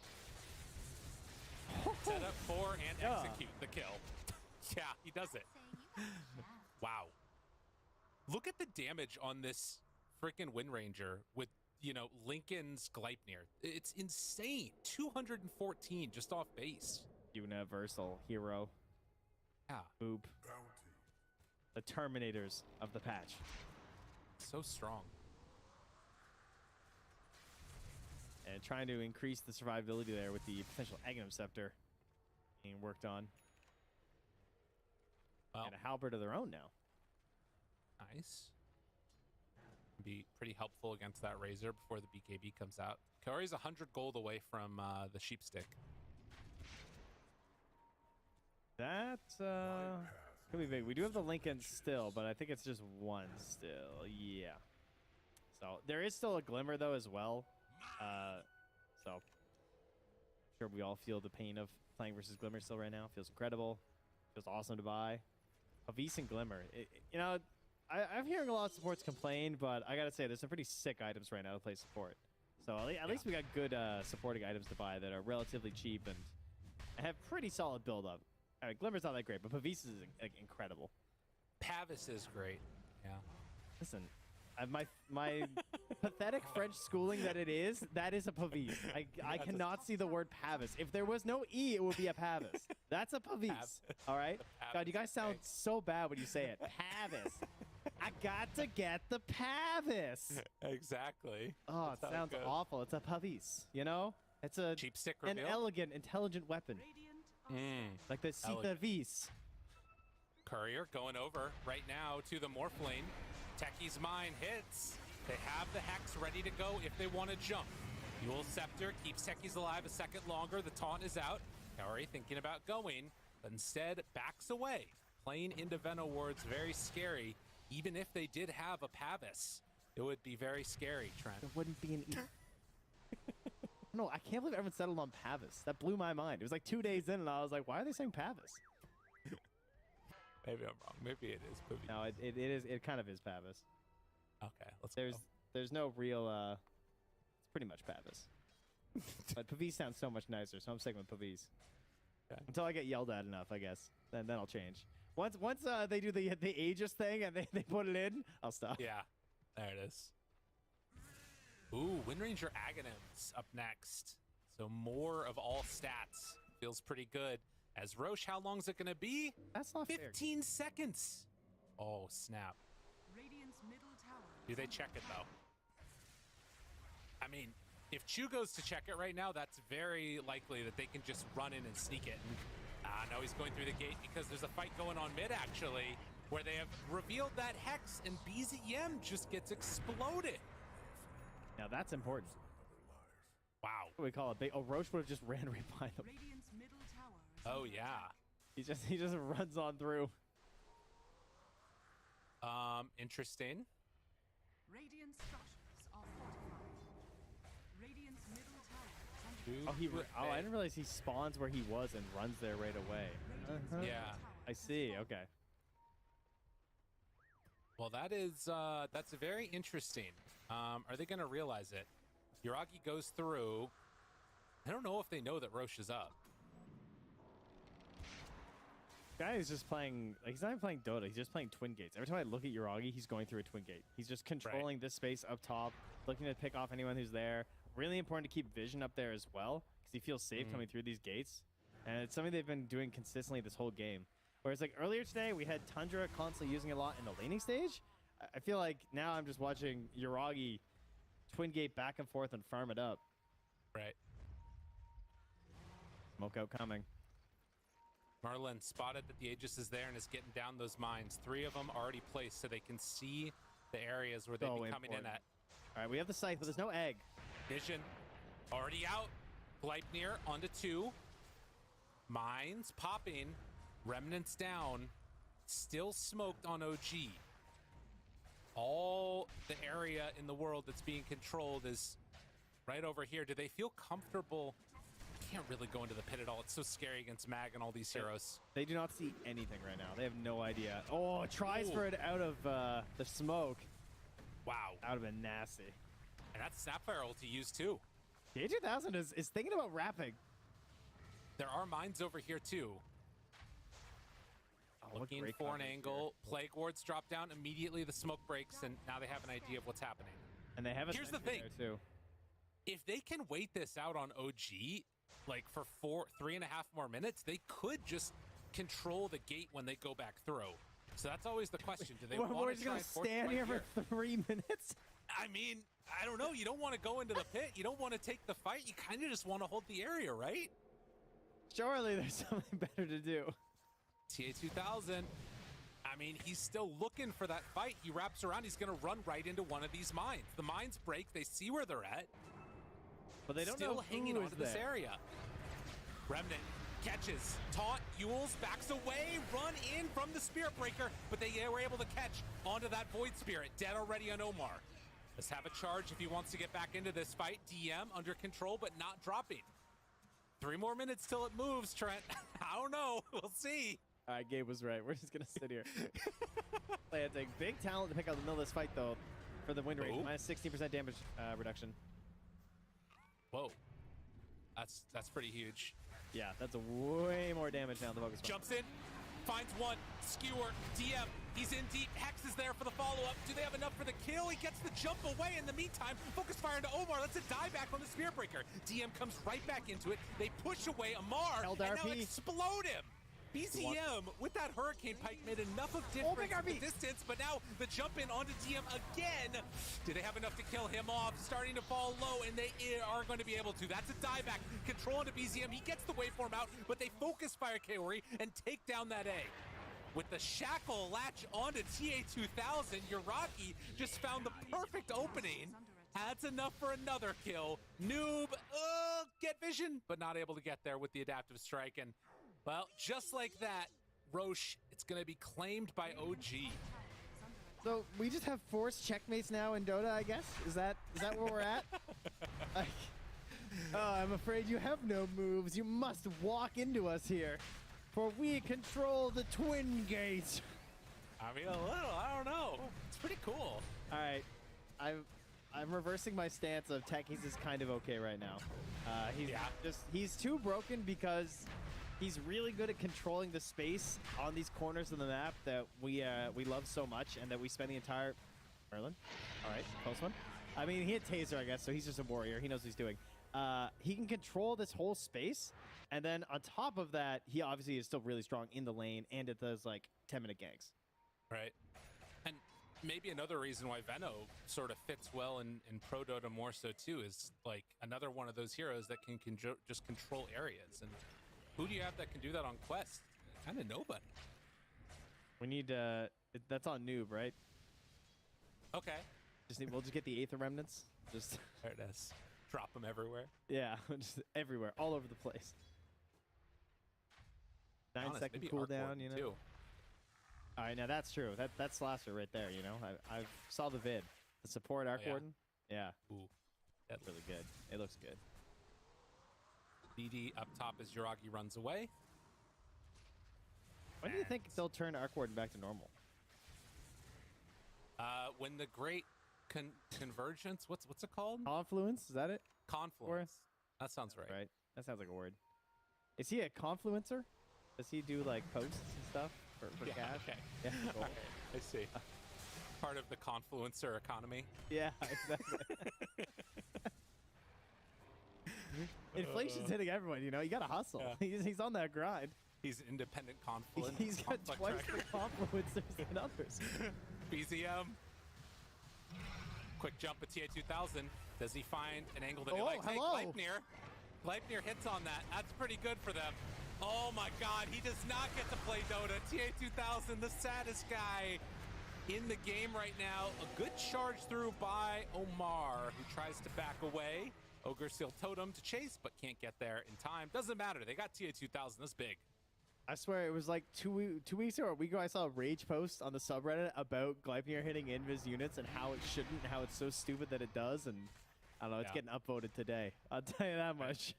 That's crazy. Find it.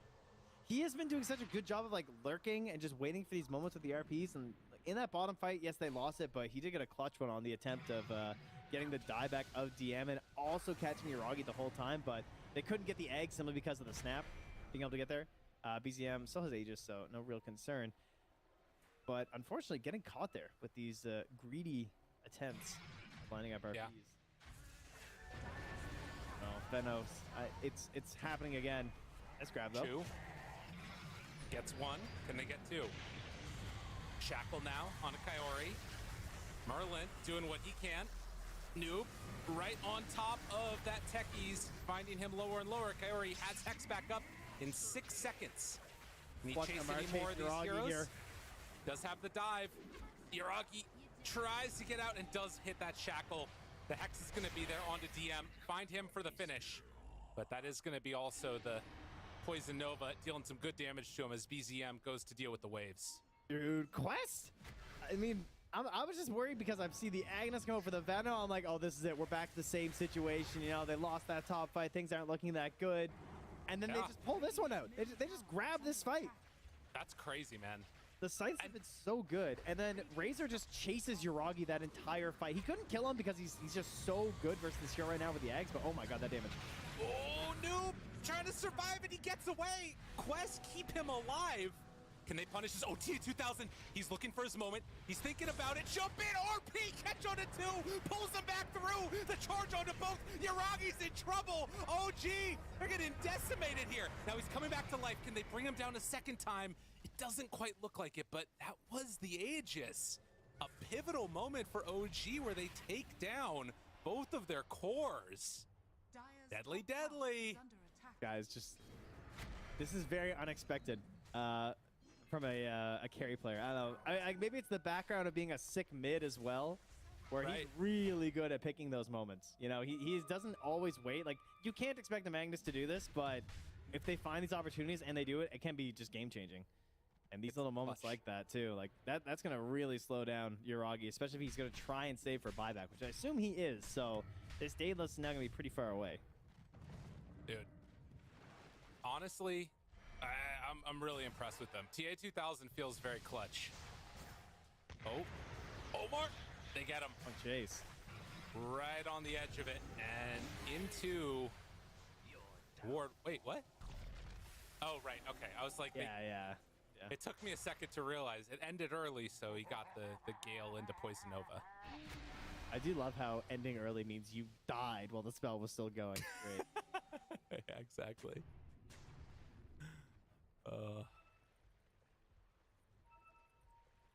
Well, bit of back and forth going on here. It really has been. It's super interesting. And You want to be here right now? Why are they here? stunned.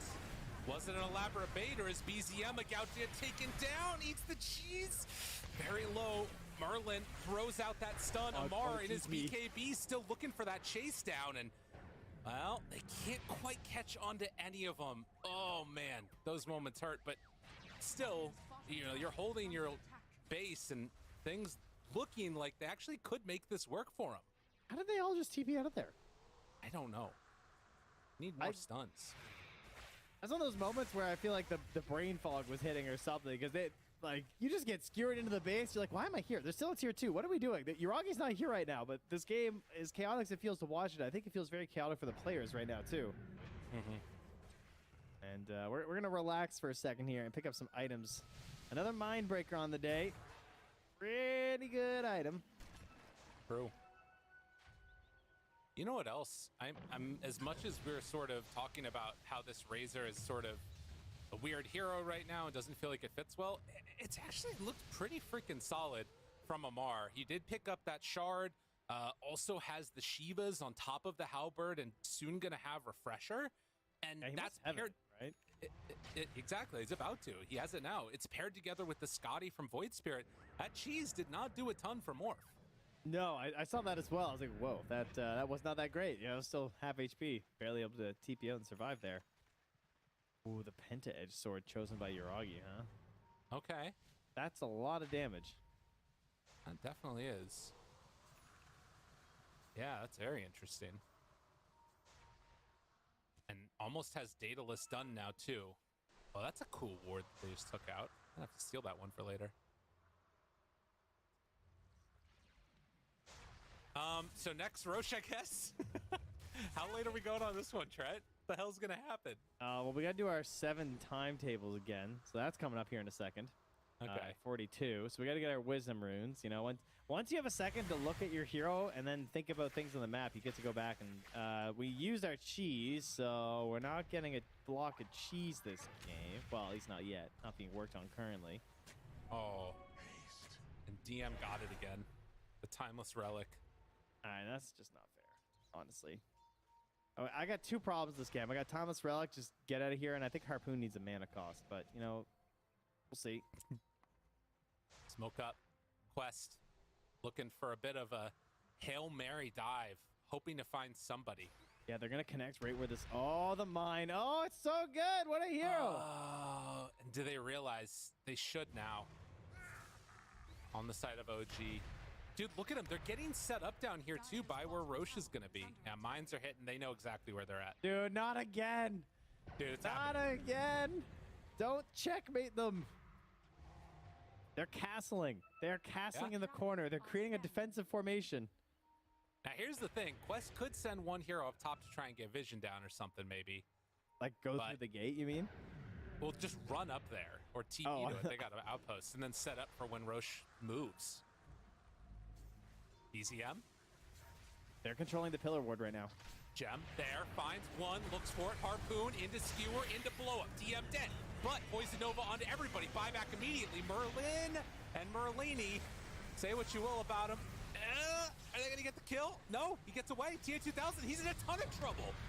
All the heal in the world wasn't nearly Yuragi? enough. Yuragi starts to fall, okay, triple buybacks across the board, do they buy back on Yuragi again? Mar thinks about chasing, has one more BKB ready to go. And Omar finds him. BZM charges through 2 heroes. Omar pops that BKB and TA2000.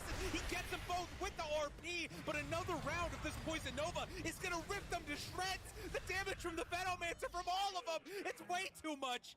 And the damage amp on the Techie's mines, ooh, it hurts. Ooh, it hurts, Trent. Oh, say goodbye to your magic resistance. It goes away. It's gone. It's just gone. And then you have a Venomancer that does this. Dude, the dieback actually helps them. Like, Yeah. No, when he dies twice, you get 2 salvos of it. I mean, he should have his Philosopher's Stone in his slot right now, but, you know, I won't be too picky because, yeah, that is really frustrating. That goes out, dies, respawn, come back in. Yep. I mean, realistically, I don't even know how many spells he cast. I think he just, like, died twice, and that did it. All right, yeah. so basically what happens is that the Radiant will have buyback, and they can immediately rejoin the fight because we're playing near their outpost, right? That's Dota 2. So now buybacks for the Dire are in a better state, I believe, overall, right? Yeah, we only used Mag. So now this is their chance to hit back, but well-timed here from OG, knowing that Mag has no buyback, as he was the only one who did it in the last engagement. Really going to try and pressure here, force another one. See what they can get. Butterfly done on BZM as Noob is setting up for him. Finds him with the Remnant, but they get the Gleipnir connection onto Kaori. Still has that Hex, has Halberd ready to go too. Omar ready with the charge, but already a full set of racks taken away. There's still the tier 2 mid. There's going to be a bit of salvation here as Mag back up 10 seconds. All right, I'm going to tell you a little story about another game I watched one time where the team sat behind a Morphling and they went high ground. They took a full set of racks with about an 8K lead, and things were looking really good. Oh, Lost. I remember that game. Yes, it was not long ago. In fact, it was game 1. So we'll see if they can turn the tables here from Quest. See if they can better than, see if they can be the OGs, I guess. Right. Do what they did to them last game. Mm-hmm. I don't know what you do about this Venomancer. You kill him because he's no more buybacks. Right, but if you kill him, he just gets Poison Nova on you. Yeah, let's get rid of that, first off. He has an Aeon disc. Oh, you're disgusting. He really is. He's a gross hero. Remember game number 1, you were talking about fungus a lot, and it made me uncomfortable? Yeah. That's what it reminds me of again. Well, good. I'm glad. All right. Everyone should be uncomfortable with this hero right now. Very gross. Very strong. Still hasn't picked up that shard. Might get it here off the Tormentor. You know what surprised me is that he was able to get away with the 25 talent of the Focus Fire kills, advance the cooldown by 20 seconds on your run. Oh, yeah. Yeah, he didn't go for the undispellable, or yeah, for the undispellable wind run, because no one has opted for it. Right. Interesting. Kind of crazy. Yeah. And that just means he's going to get so much value out of that in these fights. Because what's it bring it down to then? 10 seconds if you get 1 kill? Presumably, like, yeah, it basically just comes back usually, right? Like, I mean, unless you get it, like, right away, but yeah. Very, very neat for him.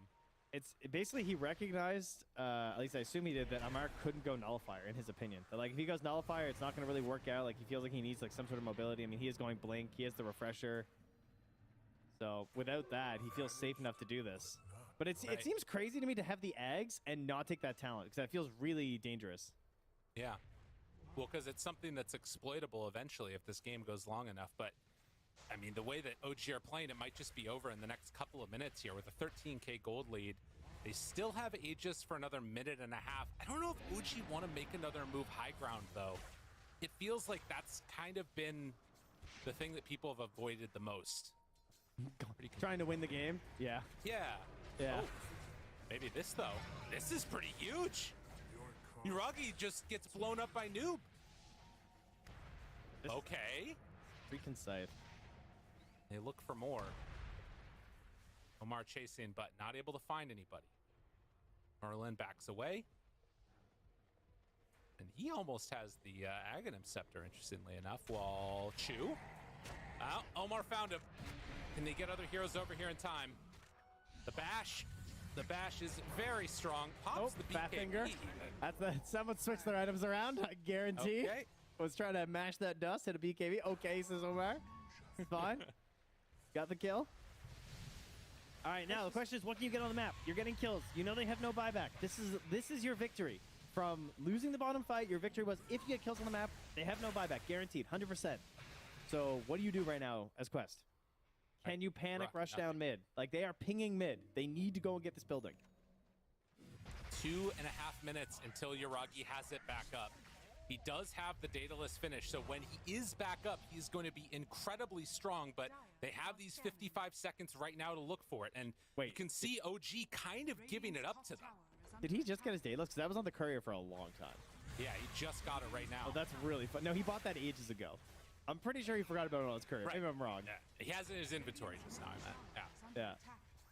Well, that's a full set potentially, unless they want to come and fight this. Oh, he's going!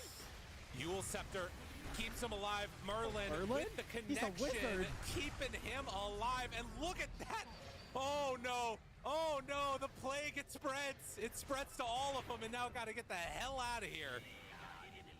Yeah, plague our enemies indeed. Merlin with the save. Him up. Yeah, high fives all around right here. That is so sick, actually. To be the stand-in and hit that Eul's there when he's going for the YOLO play. They had the ward on the high ground, too. They were trying to end this game right there. They get DM. It's a minute. They maybe could have just, like, YOLO'd through those buildings. I mean, I guess there would have been another glyph and stuff, so not quite, but would have done a lot more damage to the side of OG.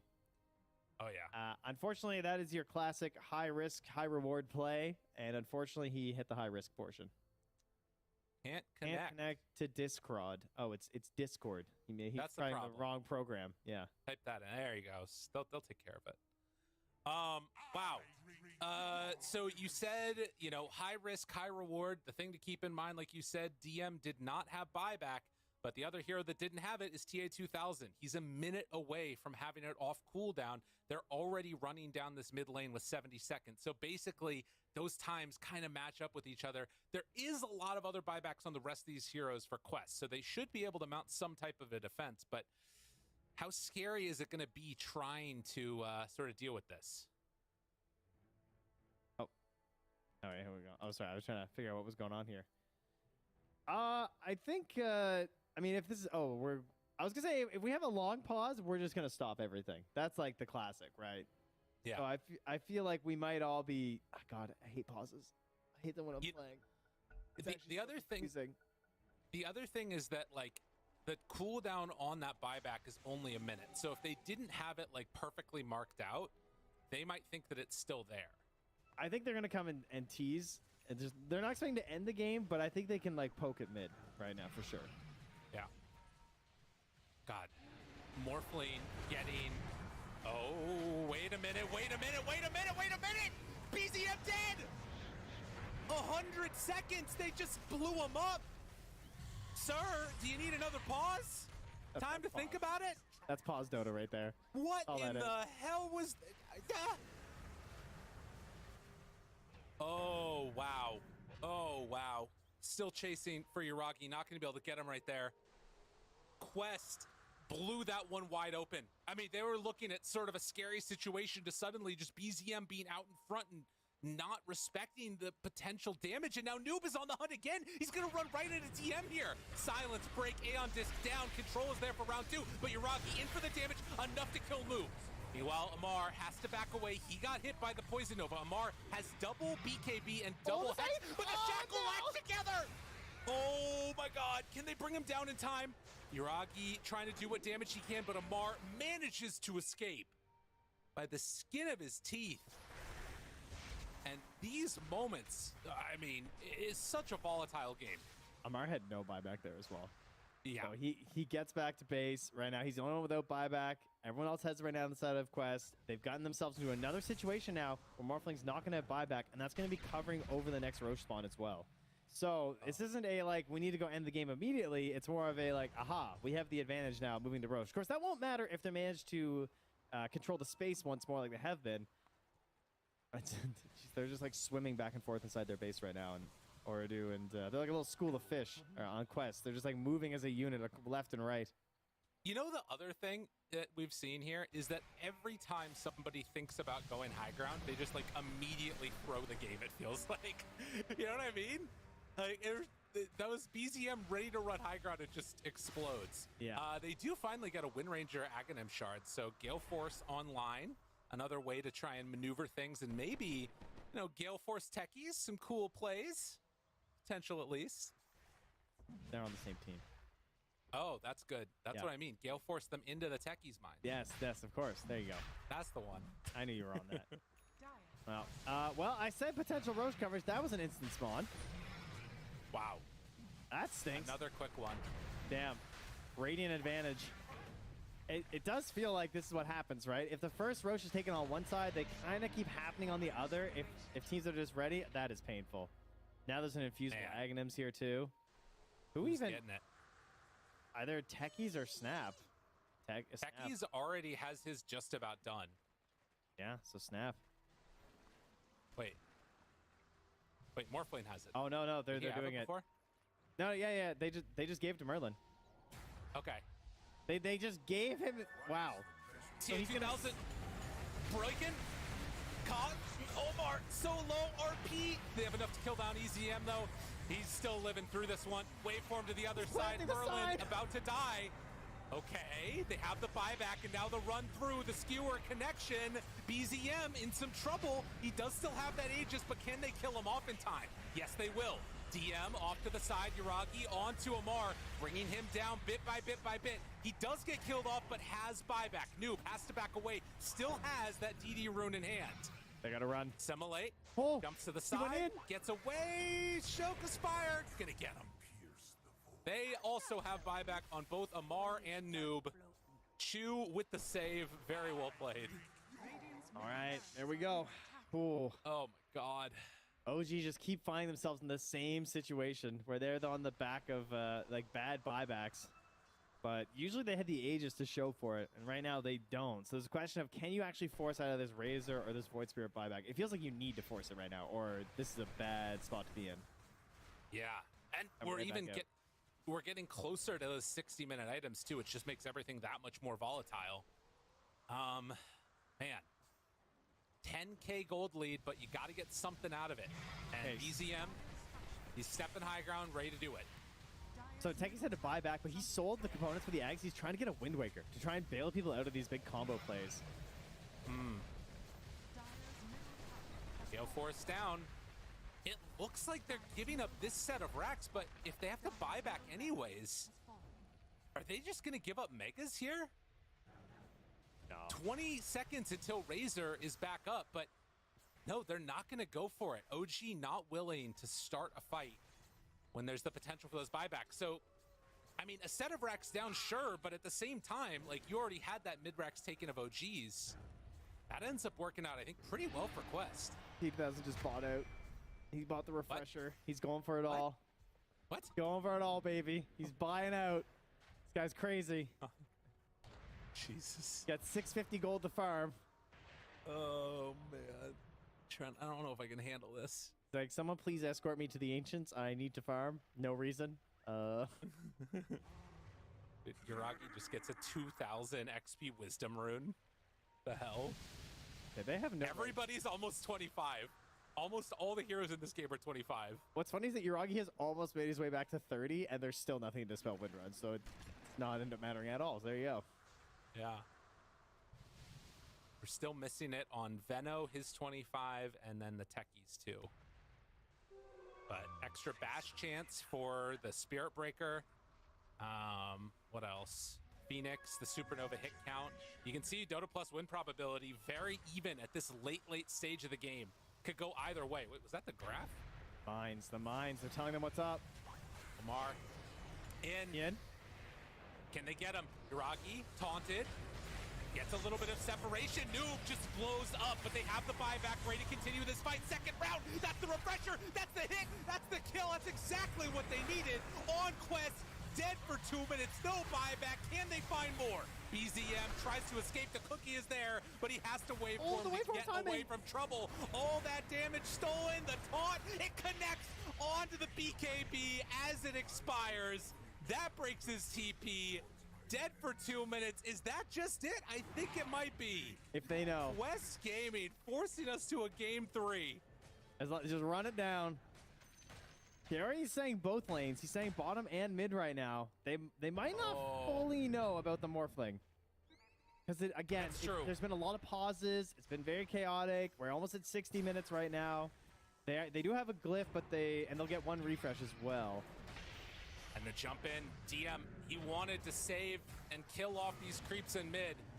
Force staff out from Chu. They're doing everything they can to buy some extra time, but the Spirit Breaker charge, it comes very quickly. That is a dead DM. Does have buyback.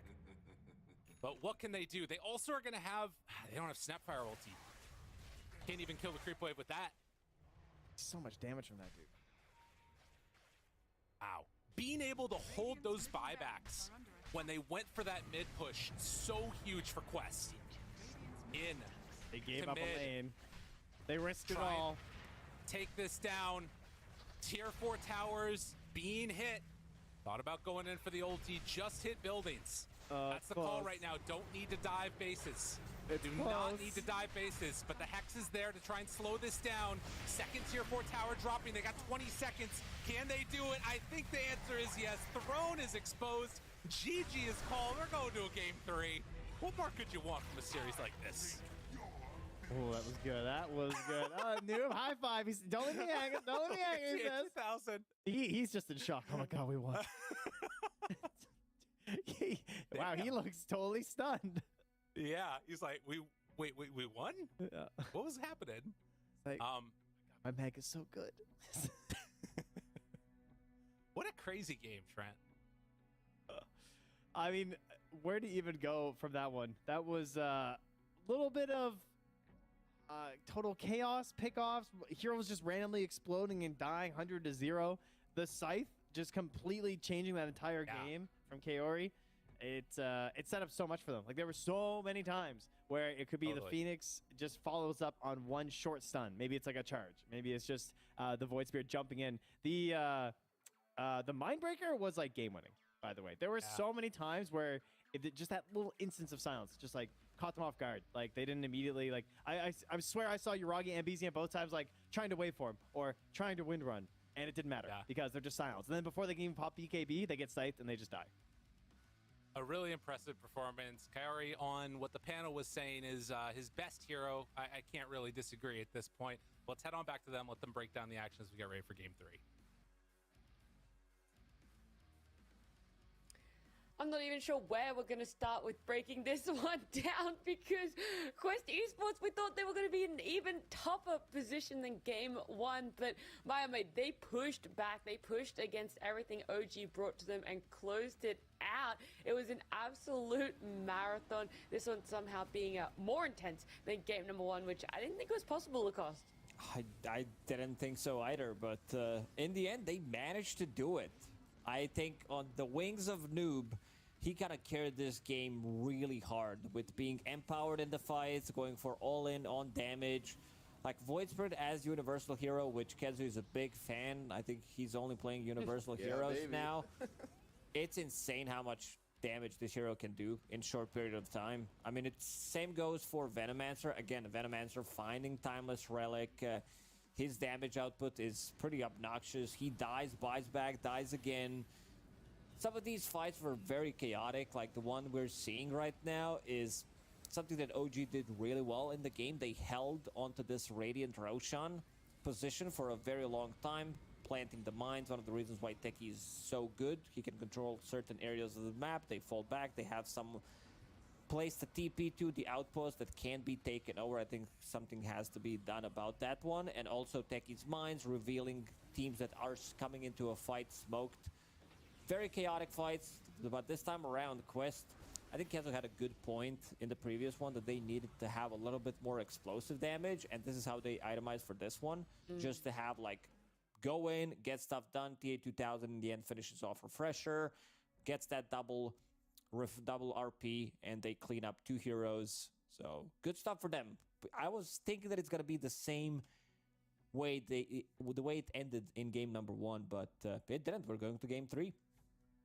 They were more clutch, I think, this time around, Quest, especially Noob and TA2000. I don't know who I would give the MVP to, because I think overall throughout the game, Noob was the most standout for me, but I would say that some of the RPs, they kind of brought them like back into the game, because OG, they in a lot of these fights, if you're out of position for 1 second, you're just dead. Like this Wind Ranger with, I don't know, 400 damage is just like killing the Void Spirit in like 2-3 seconds. Or if you get RP, then well, on the flip side, you have a 500 damage Void Spirit or 400 Magnus, which is clapping you out of the game in like 1 instant. So it's really just about being very aware and being very clutch. And Quest in this game, towards the last 5 to 10 minutes, they just really capitalized on OG.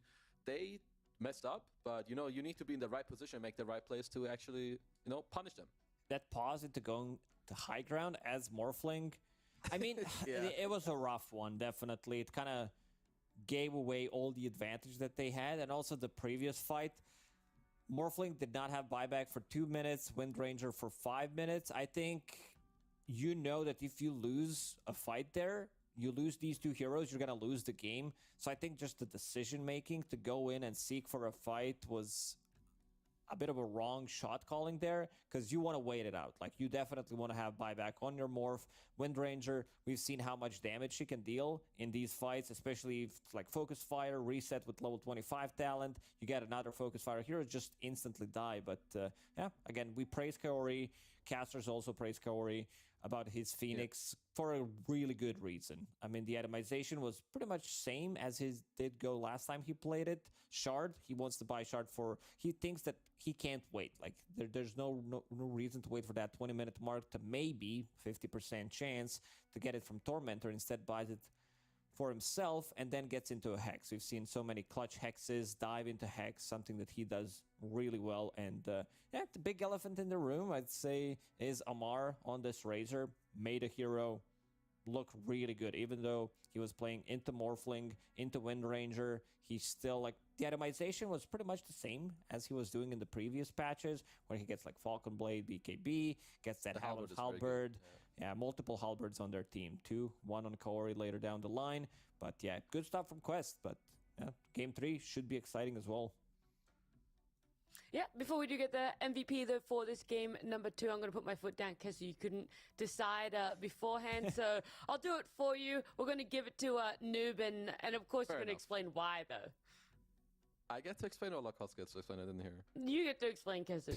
I would say just it's his item. He was like stats aside, he played very well. The way he was going in and out of fights, I feel like he wasn't really dying. He was prioritizing the right heroes, and maybe it's easier to play this hero now because of like different items you buy and like that you just kill people more easily. And I'm not sure, but there's definitely something about this Void Spirit that seems very busted.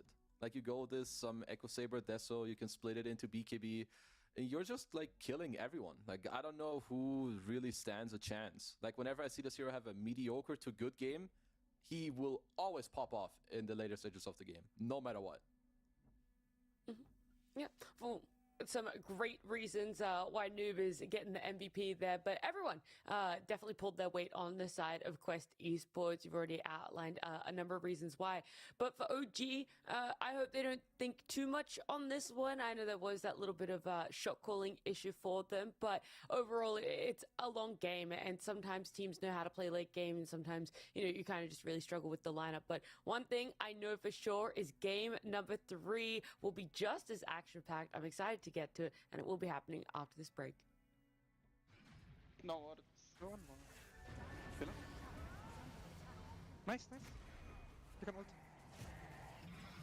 Oh my god. Oh, I had a win. Yeah. I'm gonna sit on mid. I'm fucking win. 15 seconds. Went no shackle also. Coming more. Sergeant 5. Okay. Wind is not in the fight, guys. Wind is not in the fight. Nice. We have sieges.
Welcome back. It is going to be our last game for the day. That's right. Our third series has gone to a game number 3. It's OG up against Quest Esports, and the big question marks for this upcoming draft, Kezu, the Venom, the Phoenix, and the Magnus, I think, are the 3 that I wonder, are they going to be let through again? Are they going to be back to being banned, looked at to be taken away from either team? Okay, Veno will be let through, I believe, Okay. because Quest just beat it. But Phoenix or Mag, I'm pretty sure you gotta take out one of these heroes. Phoenix, not because he's broken, but because it's one of this team's best heroes and Kaori's best hero. And Magnus, I may have also had a wrong read on this Veno Mag matchup. I mean, the lane still goes similar, but you just screw off to the jungle because you have 1800 camps. Before, like in the last patch, if you lost the lane, people could hunt you easier in the jungle. But now you're like in the second Dota map where it's like really hard to go and punish you. You go kill some creeps, you go back to the lane, and then 20 minutes later you have 300 damage. So yeah, Magnus seems good. A pretty cool hero. It's so much harder to find people now with these outer rings added. You smoke, you don't find anyone, you waste time, while he just farmed 4 extra creeps, like 4 camps, and then he goes to different side of the map, continues to farm up. It's kind of a difficult one. Like, you need to move as a team, you need to set up good vision. Kind of a rough one, I would say. If you fail to go for a smoke, don't find anything, and the flash farming hero like a Mag, this carry Mag, I think I need to see more from it, because TA2000 looked extremely comfortable on it, but I've also seen games where it felt a little bit lackluster, I would say. So, need to see a couple more games. Also, like, just the decision-making from OG is what kind of cost them, like the late-game decision-making when it comes down to going for the high ground. That was pretty insane what what BZM did there, just to go in and try to like siege or anything. This Hex from Kaori that we mentioned caught him off surprise. Didn't have Lincolns on the hero as well. Maybe if like BZM, if Yuragi uses Lincolns on him, maybe then it's a different one, but still kind of a maniac move there to go for a play like that. Yeah. They were definitely playing riskier than what it felt they needed to when they were that far into the late game and had such an advantage that they did. A draft on our screen, but because before it really gets further in and we want to start talking about that draft, I want to know more about what was the key difference between OG's Game 1 lineup and its Game 2 lineup, right? Because these games went the same length, but one, they were able to sort of make this comeback and they were the ones that had to sort of fight back. But Game 2, they were in control for the majority of it. I would say in Game 1, it was easier for them to set up fights because they had like Naga Siren and Invoker that are constantly gonna split push the map. And in Game 2, Quest also they had a way easier time to decide like as a snap go. You know, like you have a Shadowblade, Spellbreaker who can start the fight, you have a Voice who can start the fight, and Magnus as well. Like all these snappy initiations that if they get caught on any heroes on OG, you just lose. Whereas on the game before, you have a lot more room to just like chill, wait for the map to be pushed, be like, oh, we want this fight, we want that fight. Whereas in the last one, it was they had to set it up a lot more, and yeah, I don't really think they did that towards the end. Okay, all right, thank you. You said Venom wasn't going to be banned though. Is taken out. I was wrong. Yeah, Kazu. Doom. Idiot Wow. analyst. How could you not predict everything they were going to ban? This is crazy, Kazu. Yeah, it's almost like they may have their own reasons, and I could be stupid, but you know, it's always a 50-50. Phoenix was taken out. I'm a genius, guys. Everyone should. Yeah, 50-50. You got half of it right, half of it. One right, one wrong. There's one hero that has been banned out so far in this series. That's Pango. I don't know if you want to like pick it straight away. Maybe you want to save it on side of Quest, pick something else, and then go for Pango, protect Pango with like a Bloodseeker ban or something. Because this hero is also pretty nuts. This is also another universal hero that his damage scales insanely well from the mid lane. And then you get like Diffusal, Aghanims, pretty chaotic. There aren't many good heroes against him. He becomes a menace. Still, this hero is still broken. Like, this hero has been broken for a really long time. Whatever you want to call it, broken, OP, super strong. Yeah. It just feels like he does so many things. One of the... I just think that this series has maybe evolved a little bit now, where the first pick was either going to be Mag or the Techies. One thing that has always been very good against Mag that OG didn't really have last game. I mean, one good thing to have is like a blink cancel and like overwhelming vision, which it did have with Venomancer. But you want turnaround teamfight to threaten the Mag from like just jumping in and RPing you. You know, your classic Winter Wyverns, Tide Hunters, stuff like that. So this is maybe something that Quest should consider in this game, as they're gonna go for the Pango to close out the phase. I wouldn't say it's too surprising. It's a nice pick for techies to play with, and Lukas mentioned like all the other great things that Pango has, which are like 28 different. Yeah, it was a huge list. I mentioned like 5% of it because it would be just a big monologue. I take the rest of the draft. Pretty much. Yeah. So yeah, now you protect this Pangolier, as we mentioned. Ember Spirit, one of the better ones. Bloodseeker. Maybe throw in Puck, considering you're playing against OG. It's also one of BZM's better heroes, I would say. Something that can like dodge techies, create a lot of chaos in the backlines. We'll see if they go full force on banning out heroes just to protect their Pango. Puck would be good, I think, in terms of ban. Sorry, Nat, you can go. No, I was just going to ask to talk a little bit more about the Skywrath, because we've seen it banned quite a few times, maybe banned as much as we've seen it picked, so it's not like it's crazy popping up everywhere here in Western Europe just yet. But now that we do see it, and a lot of the other heroes we've already seen before, I want to know a bit more about this guy, why we think it is coming into favor, and what it really offers for OG and potential building blocks for their draft. Well, Sky is usually just like a solid laner, and he gives you very good 1+1 threat. Or one of the reasons why I kind of like the hero is that even when people build Vanguard, you can cut through it in like the early to early mid game. I usually feel like you want this hero when you have more purpose or you know your lane, because this hero has a lot of drawbacks where if they have a killer lane, you're just gonna feed it up pretty hard. One thing I like about Sky is Blood Grenade. Like, it gives him so much more kill threat. Having an extra slow, pair him up with anything that has a little bit more damage to it. Some of these heroes became like so much more powerful. Like we've seen Resurrection of position 4 Pudge. He needed that a little bit of oomph, a little bit of that extra damage or some kind of a slow, which Blood Grenade actually gives it. So he can connect, have that extra slow. Level 1 Rot usually isn't enough, but with the Blood Grenade, it is. Even like just level 1 hook into Blood Grenade, maybe a slow, maybe a stun from your offlaner does secure you a kill. And yeah, I think Sky, also great carrier just of the Blood Grenade, first 10, 12, 15 minutes of the game, where he can move around the map like you. It's a long duration slow, and then you can set it up for another slow, which does lead into a kill. Do you guys know if the Blood Grenade slow stacks? Like, let's say I threw one and the person in my lane threw one as well. Like, two people threw one at the same time. No, it just Would they refreshes. stack or no? It just refreshes the duration. Okay, all right. Yeah. I've had it happen in so many pubs that Yeah. I know the ins and outs. Like, I've actually seen 3 Blood Grenades thrown at the same time, no cap. Oh, no. And then you don't get the kill and you're like, we lost. Man, if we just didn't stack it like that, we would have won. We would have gotten it. Unlucky. One other reason perhaps why they went for the Skyrav, it should be another Merlin pick. And this time around, the Techies wasn't there, which he played very well in the last game.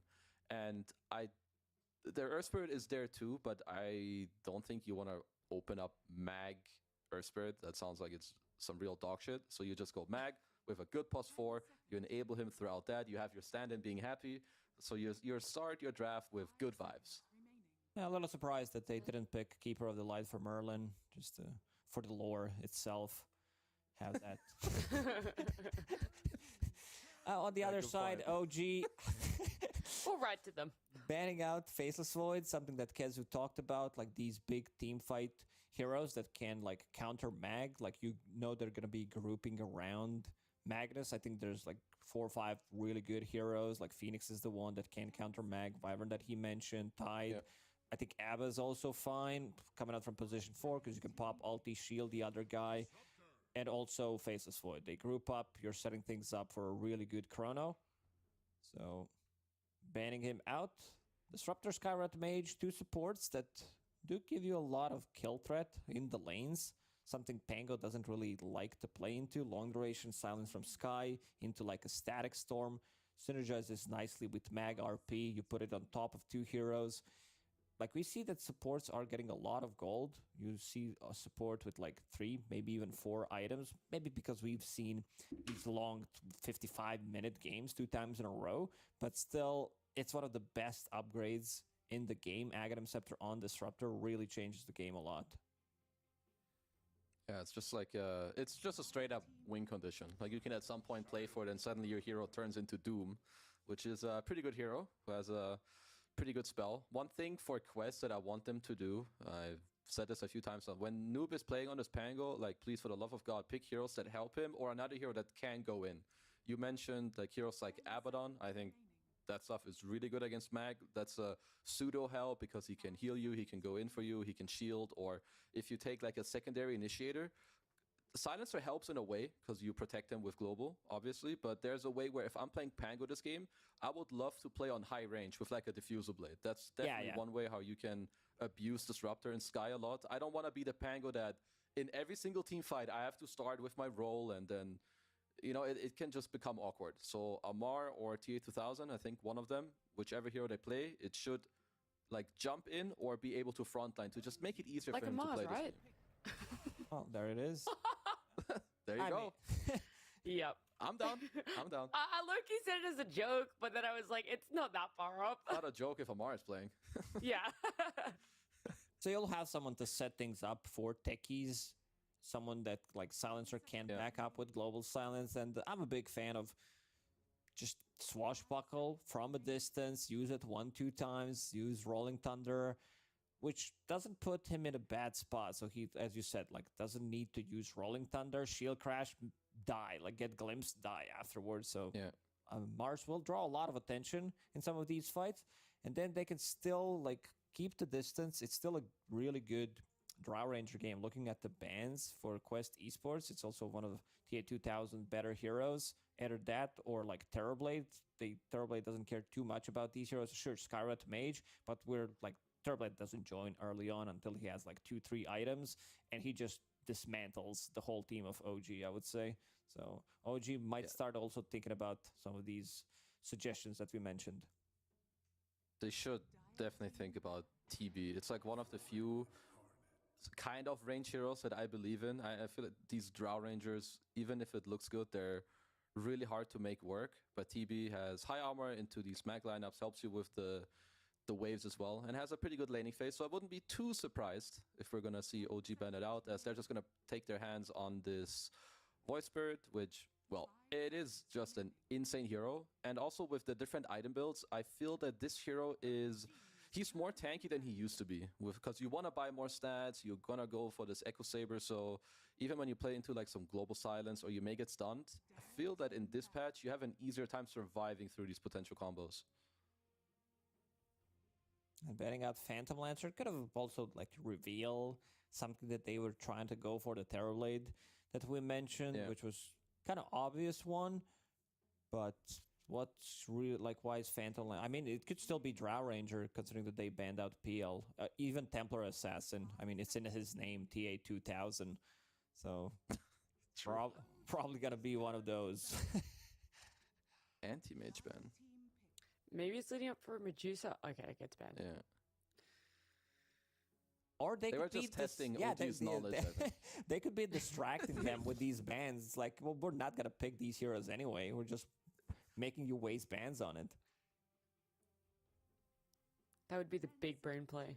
But then what would they look at? What would still be in the pool for them? Oh, Lacoste is just a Lacoste is so king, good. baby. This guy just looks at names and then just calls the hero. They're gonna pick Yuragi for OG. Yeah. Oh yeah, They're that's gonna my pick favorite Morphin. hero. It's banned. It's banned. It's gonna be Agi hero. It's in the name.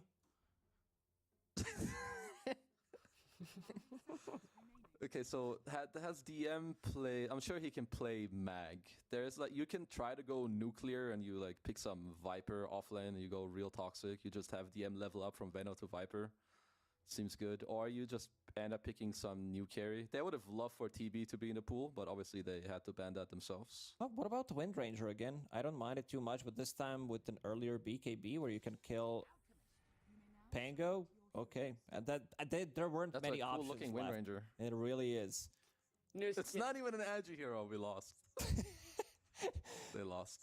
I don't know. I kind of like what Quest has in this one, especially with Pango. Maybe I'm a bit biased towards Pango because I do think this hero wins most of the games, at least the one that I'm watching. Amar, of course, on his Mars one more time. The build that he went for in the game one was triple bracers, soul ring, phase boots. So kind of hard to push out of the lane. And he might do the same thing again. You're playing into Alchemist. You want to have as much regen as possible. Try to push him out of the lane and maybe even get some kills. It's also a killer lane. Playing with techies, Omar has shown that he's a really good techies player so far. And what about you, Kezu? What are your thoughts, Lee? Do you like the improvement on Quest's lineup compared to the last 2 games, which have been a little bit more unfavorable for them? They have a good draft, but when I see range carries and backline supports being played against 3 heroes that can jump, it's usually makes me feel a bit because at like this 15, 16, 17 minute mark, Voicebear's going to have farm, Mag's going to have items, Alk is going to have like Radiance, Blink, BKB in a good timing. And if they go together and they execute their mid game, I think it will be very hard for Quest to like stand their ground during that time. And if that happens, I think they will lose. Oh, look, they've had odds stacked up against them before. They did win game number 2, but we'll see how Quest and OG fare out for game 3 with Lyrical and Trent. Thank you so much, Nat and the panel. And Trent, we're getting to real gamer hours here for all the Europeans, both in chat and in this game. It's midnight over there and still ready to play. Officials, it's all happening. That's what happens when it goes to 3 games. It a full moon tonight. Googling. Let's see. Well, I don't know. It's midnight. It's a full moon. I didn't know if that would be important. Do you think Just, that matters? Look out your window, see if it's a full moon. Shout out to Taiga is what Amar says at the start of the game. I will say that I think that there's a little bit of love between those two in particular. We got to have both of them on the panel when we were doing the TI casts for the what was it, lower bracket finals, and That's they right. seem to have a little bit of a bromance going on. Shout out to Taiga. Yes. Just after he'd been kicked. Well, we don't need to say that.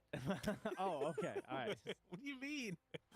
Well, you know, he was removed from the team in that area. No, it was mutual, right? It's, you know, it's always mutual. All right. True. That's how it goes with all relationships. So It's not me with you.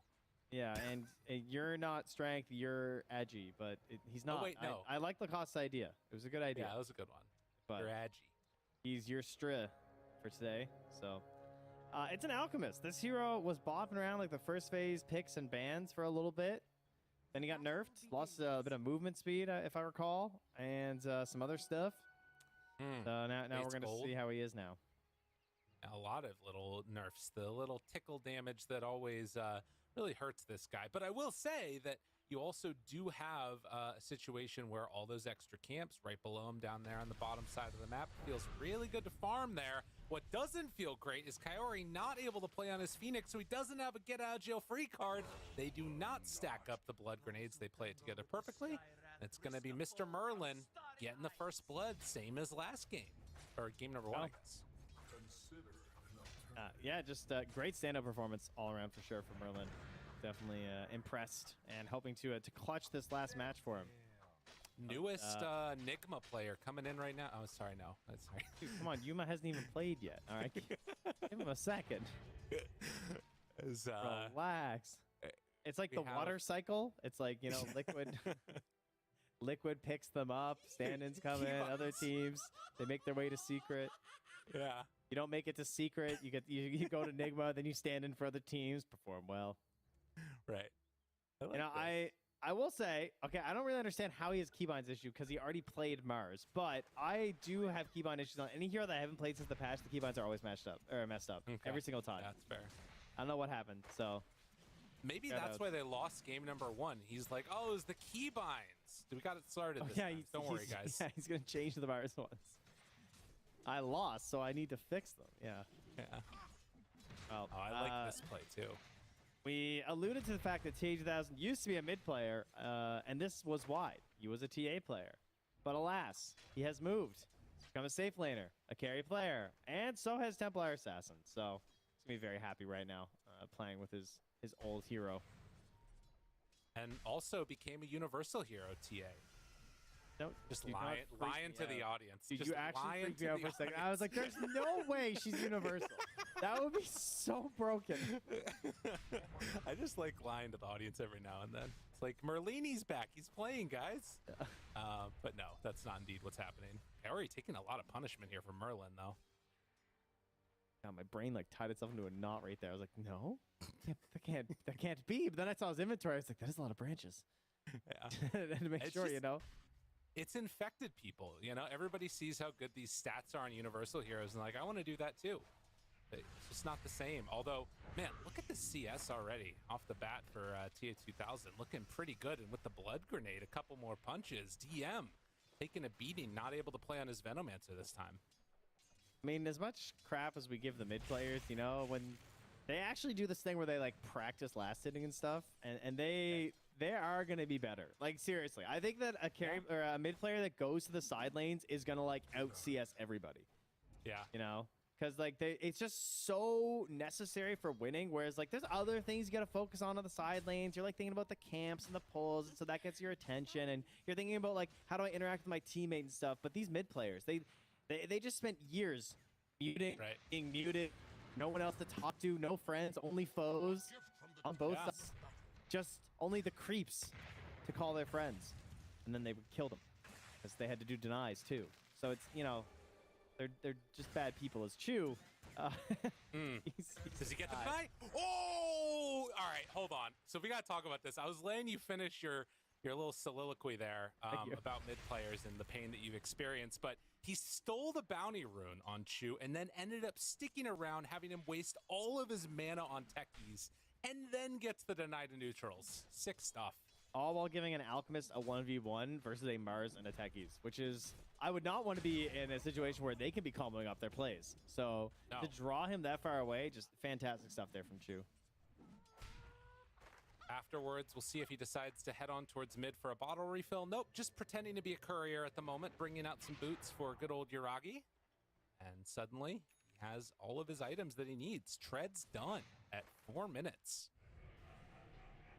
Up I'm top. going to be pretty low here, but has the wand. Already has the Ring of Health, of course, so going to wait it out. Not the unkillable monster yet with the Vanguard, but is starting to build towards that avenue. Oh, you won't Granted. be safe. No. K2000, he's just gonna be sideblading like crazy. He's gonna get level 6. He's gonna use that new ability to deny the psionic traps, and he's gonna kill him. Oh, DM burning down dead. Kaori gets the kill. Very well played. Easy rotation, and now had to TP all the way back home as bottom. They're still putting the hurt now onto Yuragi. Yeah, it takes the opportunity to go all the way home and make the run back. So hopefully T2000 doesn't get punished for this. You can see he's trying to like burn out the wave really fast, but Bang's coming back and seems like he's gonna be okay. Merlin's pretty low on mana.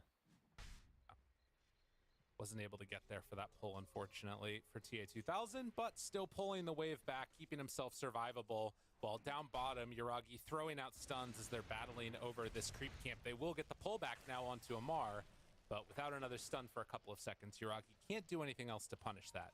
But you can see they're keeping him somewhat low, not opting to go for the Vanguard, obviously, on Mars. This has been his patented build of just building bracers. All right, now speaking of stuff that's happening though, BZM, you know, Void Spirit, Universal Hero, has a bracer, has 89 damage right now, and has 13 denies versus Noob's Penguin. Wow. So the level 6 is coming up fast, and that's why Kaori's here. See if they can help out a bit. Burning him down slightly. Blood that's not grenade good. for the turn. BZM playing on the edge. And it's enough to keep him alive. So Perry, after a good kill top, ends up in a little bit of a feed in the mid lane. And now man. BZM, with help nearby, he does have 2 rounds of Astral Step. Blood grenade. Is he going to go in for the snipe? Tries to get away. No such luck. Merlin double kill and might even be another one. Omar goes for the big jump in. Enough for the finish. Carry comes in. Doesn't manage to steal his int. But it's BZM that gets the bottled invis and is also going to heal up on the bounty. Well done, yeah. Yeah, you guys ever been the sport player? Your mid's kind of getting bodied. They're complaining about this guy. Broken Universal Hero is denying everything. You try and rotate mid and you feed.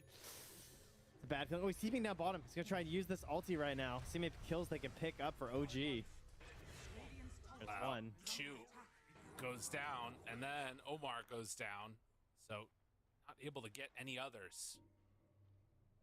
And in fact, as we're getting close to the 7-minute mark, it looks like Amara is going to be able to pick up the Wisdom Rune. And can they sneak another? Kaori, yeah, he's getting it. Oh, well, it might be support sneaking. Chu, TPing. Ooh, doesn't get there in time. So double for Quest. Very frustrating. Can they get any? Wait, I think Chu thought somebody was going to come and help him. Yeah. And that is not happening. Structures are fortified. Chu takes over I mean, he's the just Watcher. waiting if he tries to TP. He doesn't have his E to try and get vision, though. Oh, he actually has no Harry? TP. Oh, my God. Oh, my God. Improved pathways in the tree line. Whoa! Dude, he Look got at him. so juked. And look at him. They're looking for him. He's going back through the lane. Amar's dying bottom. Oh my But God. Kaori just walked up the no boot silencer with all that swag. Oh, it's pretty sick. He All gets right, the Amar does Watcher. go down. Tower is under attack. That's so sick, dude. Harry, what a boss. It's a Oh, good ward down, too. Everything you could want. Is he going to cut his way through these trees, too? Oh, there's no way. But they could go for a kill because they like saw him on the homeward bound, Watcher. dude. He's just, They were watching. They were watching for Chu. Kaori picks up the kill. Damn, dude. BZM unmissed the immediately Watcher. silenced. Yo. Oh, I thought Noob was going to go back in for that one. Maybe they still can. Skewer pulls back the techies, enough for the kill onto Omar. It's going to be an RP use. The haste rune into feed. We've seen it a couple of times, and it's going to happen again. he just got 6. It was like single digit XP into 6. You're trying so hard to recover because you can feel how badly it went and like how you're pretty far behind, and then to feed another one right after that. A2000 Well- just putting all the traps down up top, by the way. That's his area. Speaking of which, Oh, this DM, is so annoying. He just lost half his health for walking over a trap. That sick Vanguard, bruh. that's super frustrating to play against. It's BZM. Dies to Omar. Paired together with the Silencer. Man, the Quest supports have really been putting in work this series. Super impressed with them. Gonna give all the credit to techies. Okay. Can't be the players. It must just be this hero. His early blast offs. Also, can we just say Kaori level 5, Omar level 6, Chu level 3 on this disruptor? The double wisdom The rune wisdom steal runes. is so sad. Oh, I don't know. There were a lot of great changes. I don't know about these wisdom roots. I'm kind of out on these things. Just bring back Tome. They can't steal get my there. Tome. oh, Chu, not again. Not Chu. Not Chu too. As they are going on to the bigger kill of BZM. Get that finish. And thank you oh so much for stacking up these ancients for us. Really appreciate it. Kaori, he might go down. Yeah. Okay. They're not so free yet. They will take the other camp, though. This one's pretty free.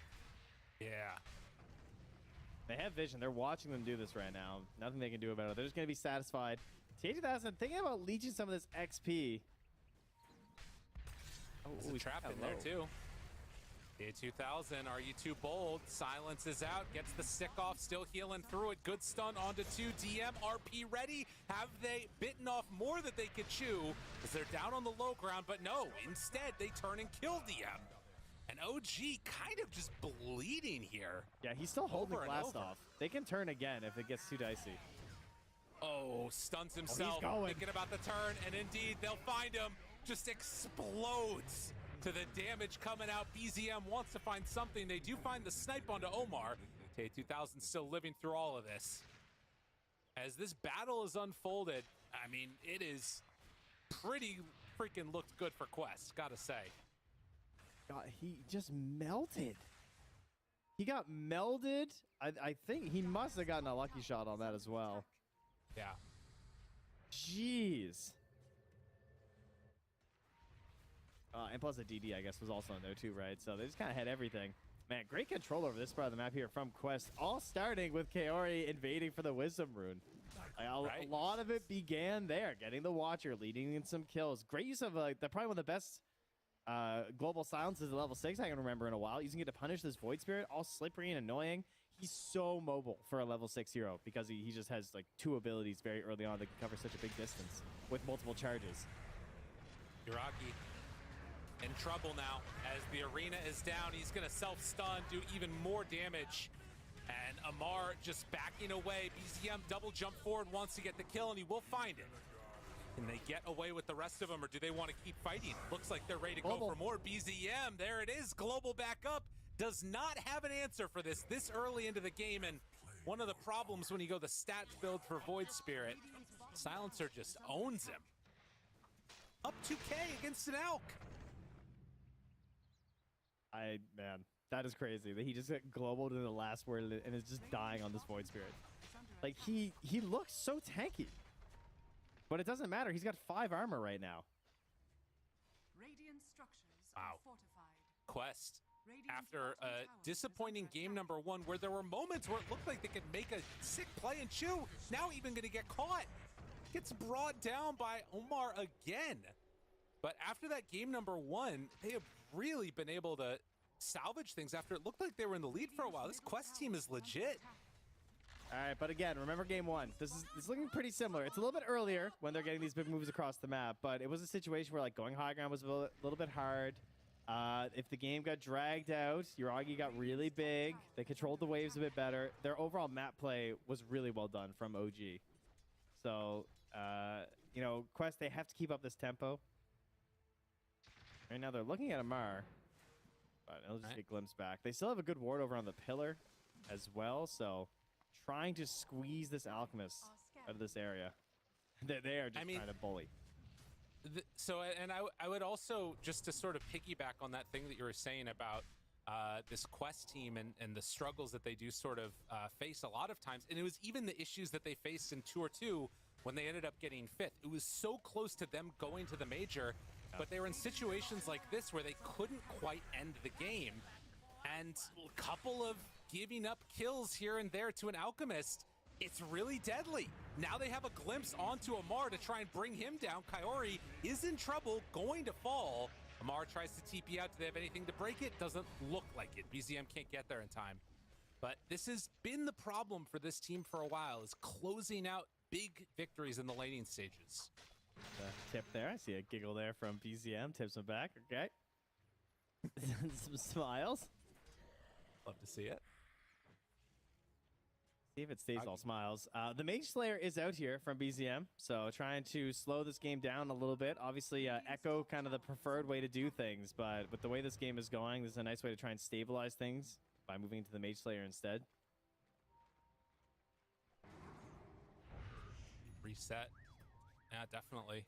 And of course, the Radiant's top other tower thing has that we've got to keep our eyes on is, you know, what's this item build that TA2000 is going to be going for? The strongest hero in the game right now. How active does she want to be? Radiant's top tower is under attack. Could try and sneak a early Roche at any point now with Deso Dragonlance. Vision, finding, Merlin, silenced, BZM nearby. Looks like Skyrat's going to be able to get out of this one scot-free. Man, the Silencer's damage has got to be crazy right now. I just don't understand how he's playing like he's a Phoenix. Like, he's playing like he still has Icarus dive. He's constantly, like, in the front. I don't know how he's tanking so many hits there as well, like, in that fight down bottom where somehow those 2 heroes had to chase him forever. He has his little raindrop there, too, just to help out.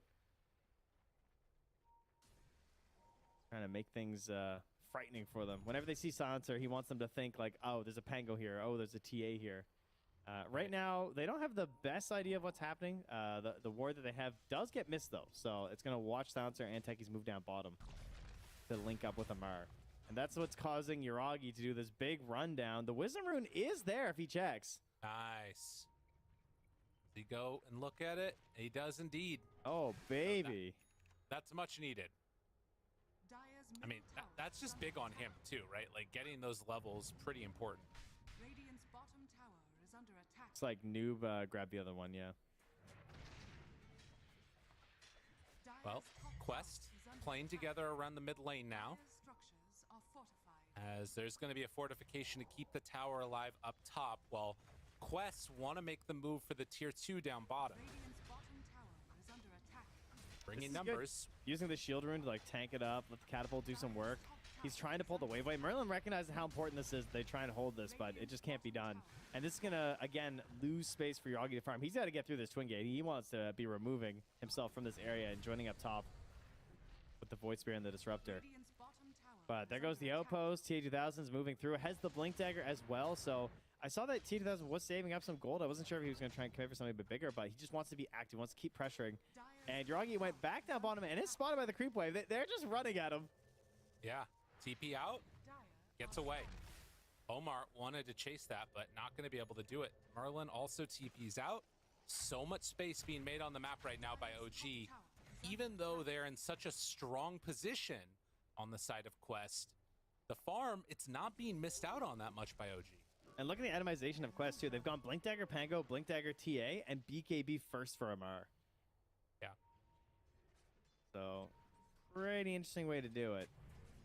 Has to be in there immediately with that BKB. BZM found in the hot tub. Goes for the quick TP before the TPs can come through, but not fast enough.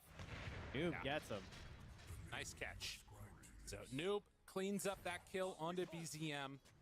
Immediately across the map, it's all of OG trying to spread out and farm up on the rest of their heroes. But this is looking like it could be the Roche time now. TA2000 is not there, though. His TP just came up. Yeah, I think he might want to throw a couple of traps down first. And... Whoa. No, they're going instead for Yuragi. Oh, they have a ward. Oh, this ward. That's pretty good. Yeah, arena down, they catch Yuragi, and that is the much bigger play. Man, painful for it to be that ward, too, of all wards, right? Like, just like the mega obvious pillar ward getting you. Now she's going to TP on up there, so... other teammates... Oh, that's really smart. TP's up with TA2000 since they're all coming through the gate, and that way you can be prepped with the double meld for when they get there. Just recognizing, again, this comes back to game one. Whatever you need to do to make this faster. Get this done. As quickly as possible, and they are going to get it. I mean, OG are not going to be able to be here in time. Hey, there's DM, techie minds. We know the story, okay? You can't come in. Yeah, no, there's no way. And DM, like, you know, for all that he's been farming up like crazy, it sort of speaks to the fact that they don't think that they're going to be fighting. He doesn't have a Blink Dagger on this mag, just opting for the straight up harpoon. Yeah, he's got harpoon. It's okay. I mean, we'll get the blink later. It's fine. We're harpooners first. He's a whale hunter now, you know? Dire's middle tower is under attack. Of course, the only real whale, I guess, would be Alchemist, because, you know, he gets all the gold. But TA's kind of whaling it up this game. She's obviously even more farmed, so. Yeah. Has a Grove Bow, too. Oof.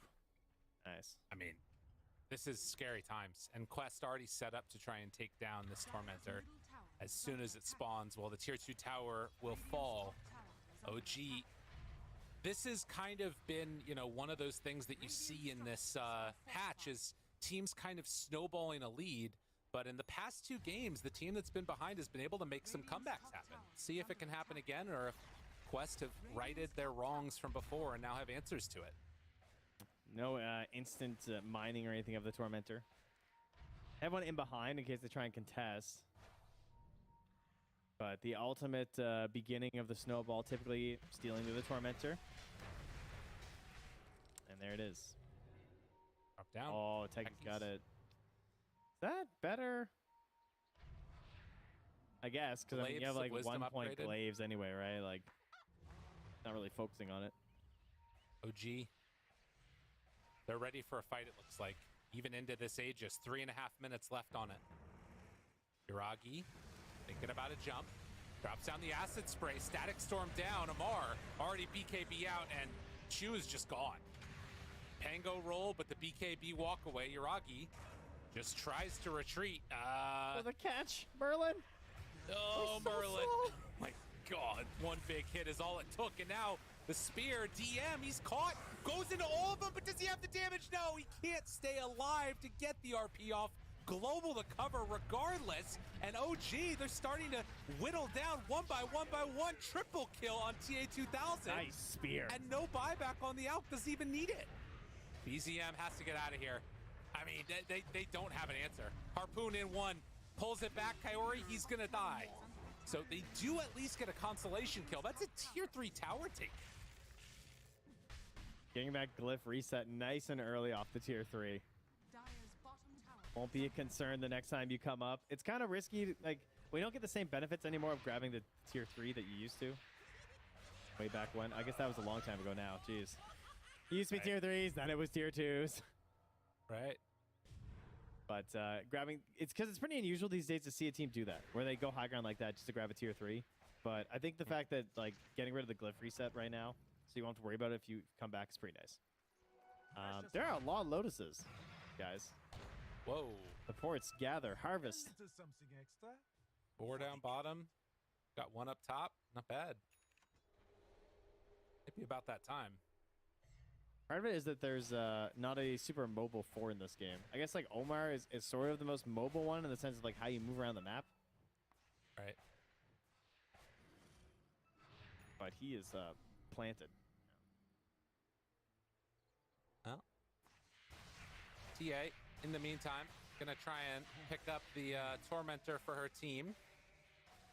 And does have it done there, so Mars gets ping. an Aghanim Shard. They know Yuragi's down here. He acid sprayed the wave. Radiant's He middle managed to tower get is under away.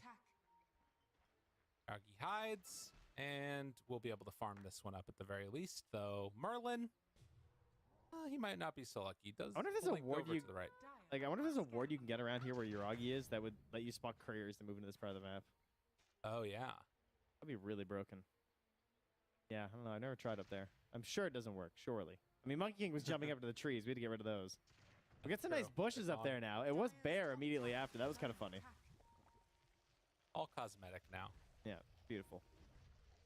30 seconds left on Aegis as Quest. Are they thinking about another push, or are they just trying to get these waves shoved out? It's like the second one is their choice. Were you trying to think if it was former or latter and you just said second one? Because that's what it I sounded said. like. Don't worry about it, okay? Okay. All right, worth Get the hell it. out of here. Yeah. Radiant's middle tower is Unbelievable. under attack. I couldn't remember which order I said it in. I know. I could tell it's exactly what happened. Listen. Stop calling me I out, know you okay? so well. Also, you know what's pretty sick? The Gossamer Cape on Skywrath Mage. That's a good item against the TA. Yes, I've seen this a couple times today. It's been pretty popular. Very cool name. Big fan of that. What does Gossamer Cape mean? I don't know. It sounds like a Does material. it mean like a dragon? they're about to die? Because that's what I think it means. Nope, never mind. Yuragi's fine. Well, Merlin is not. Merlin is very dead. That Gossamer Cape did not keep him alive. it's a little more tattered now, you know? Yeah. Fair. Well, no Skywrath, but also no Aegis. Been killed. And this gold lead feels like it should be a pretty clean victory for Quest if they can keep up this type of momentum. But I remember game number 1, it was sitting at right about these numbers. And granted, that was against the Naga Siren, but I don't know. There's something in me that makes me a little bit worried for Quest unless they can keep up these types of kills. They find Shu, get him. BZM still buying a little bit of extra space, while on the other side, they find Yuragi getting chased back through the Tormentors and dies to Omar's Techie's Mind. Oh, God, that is painful. It was like running a lemming off a cliff. Which wasn't a real thing, but still. Unless you played the game for Super Nintendo. Great game. Or PC. Don't know why I had it for Super Free Nintendo. It was way harder to control. Wow. Yeah, Quest trying to close this one out. You know, out gets big and scary, but if you just end the game, he doesn't get there. Middle tower has fallen. Can they finish this one off? They can even give the Solar Crest over, but I don't know if it's going to be enough armor to deal with TA-2000. I think they're out of obs right now. Yeah, they're gonna bring some own KRA, so they don't have like full control over the high ground. Radiant's top barracks Now has it's fallen. not easy for Amara to just make some crazy YOLO play. Radiant's top barracks has fallen. Dire's And, bottom tower yeah, is I under mean, attack. DM in the meantime still no access to the Blink Dagger. I thought he was gonna do it when he walked back to base there. I thought he was about to buy it instead of the BKB, but he went BKB. Spear pulls Yuragi away from the rest of his team. Where's the help? There's no help. They have BKB on DM, but it comes too late. Yuragi is already dead. The damage is not there. Noob is killing Merlin, and, well, the TP out, it's only buying time. GG is called 26 minutes. Quest take down OG. Damn. What a game 3 here from Quest. Oh yeah. Dude with the shoutouts. Yeah. Chat there, who's off played. Amar, Appreciating, use his full Christian name right there, you know? the full legalities being printed out here by Quest Wow. Esports as they get the win. Appreciating what he saw. Man,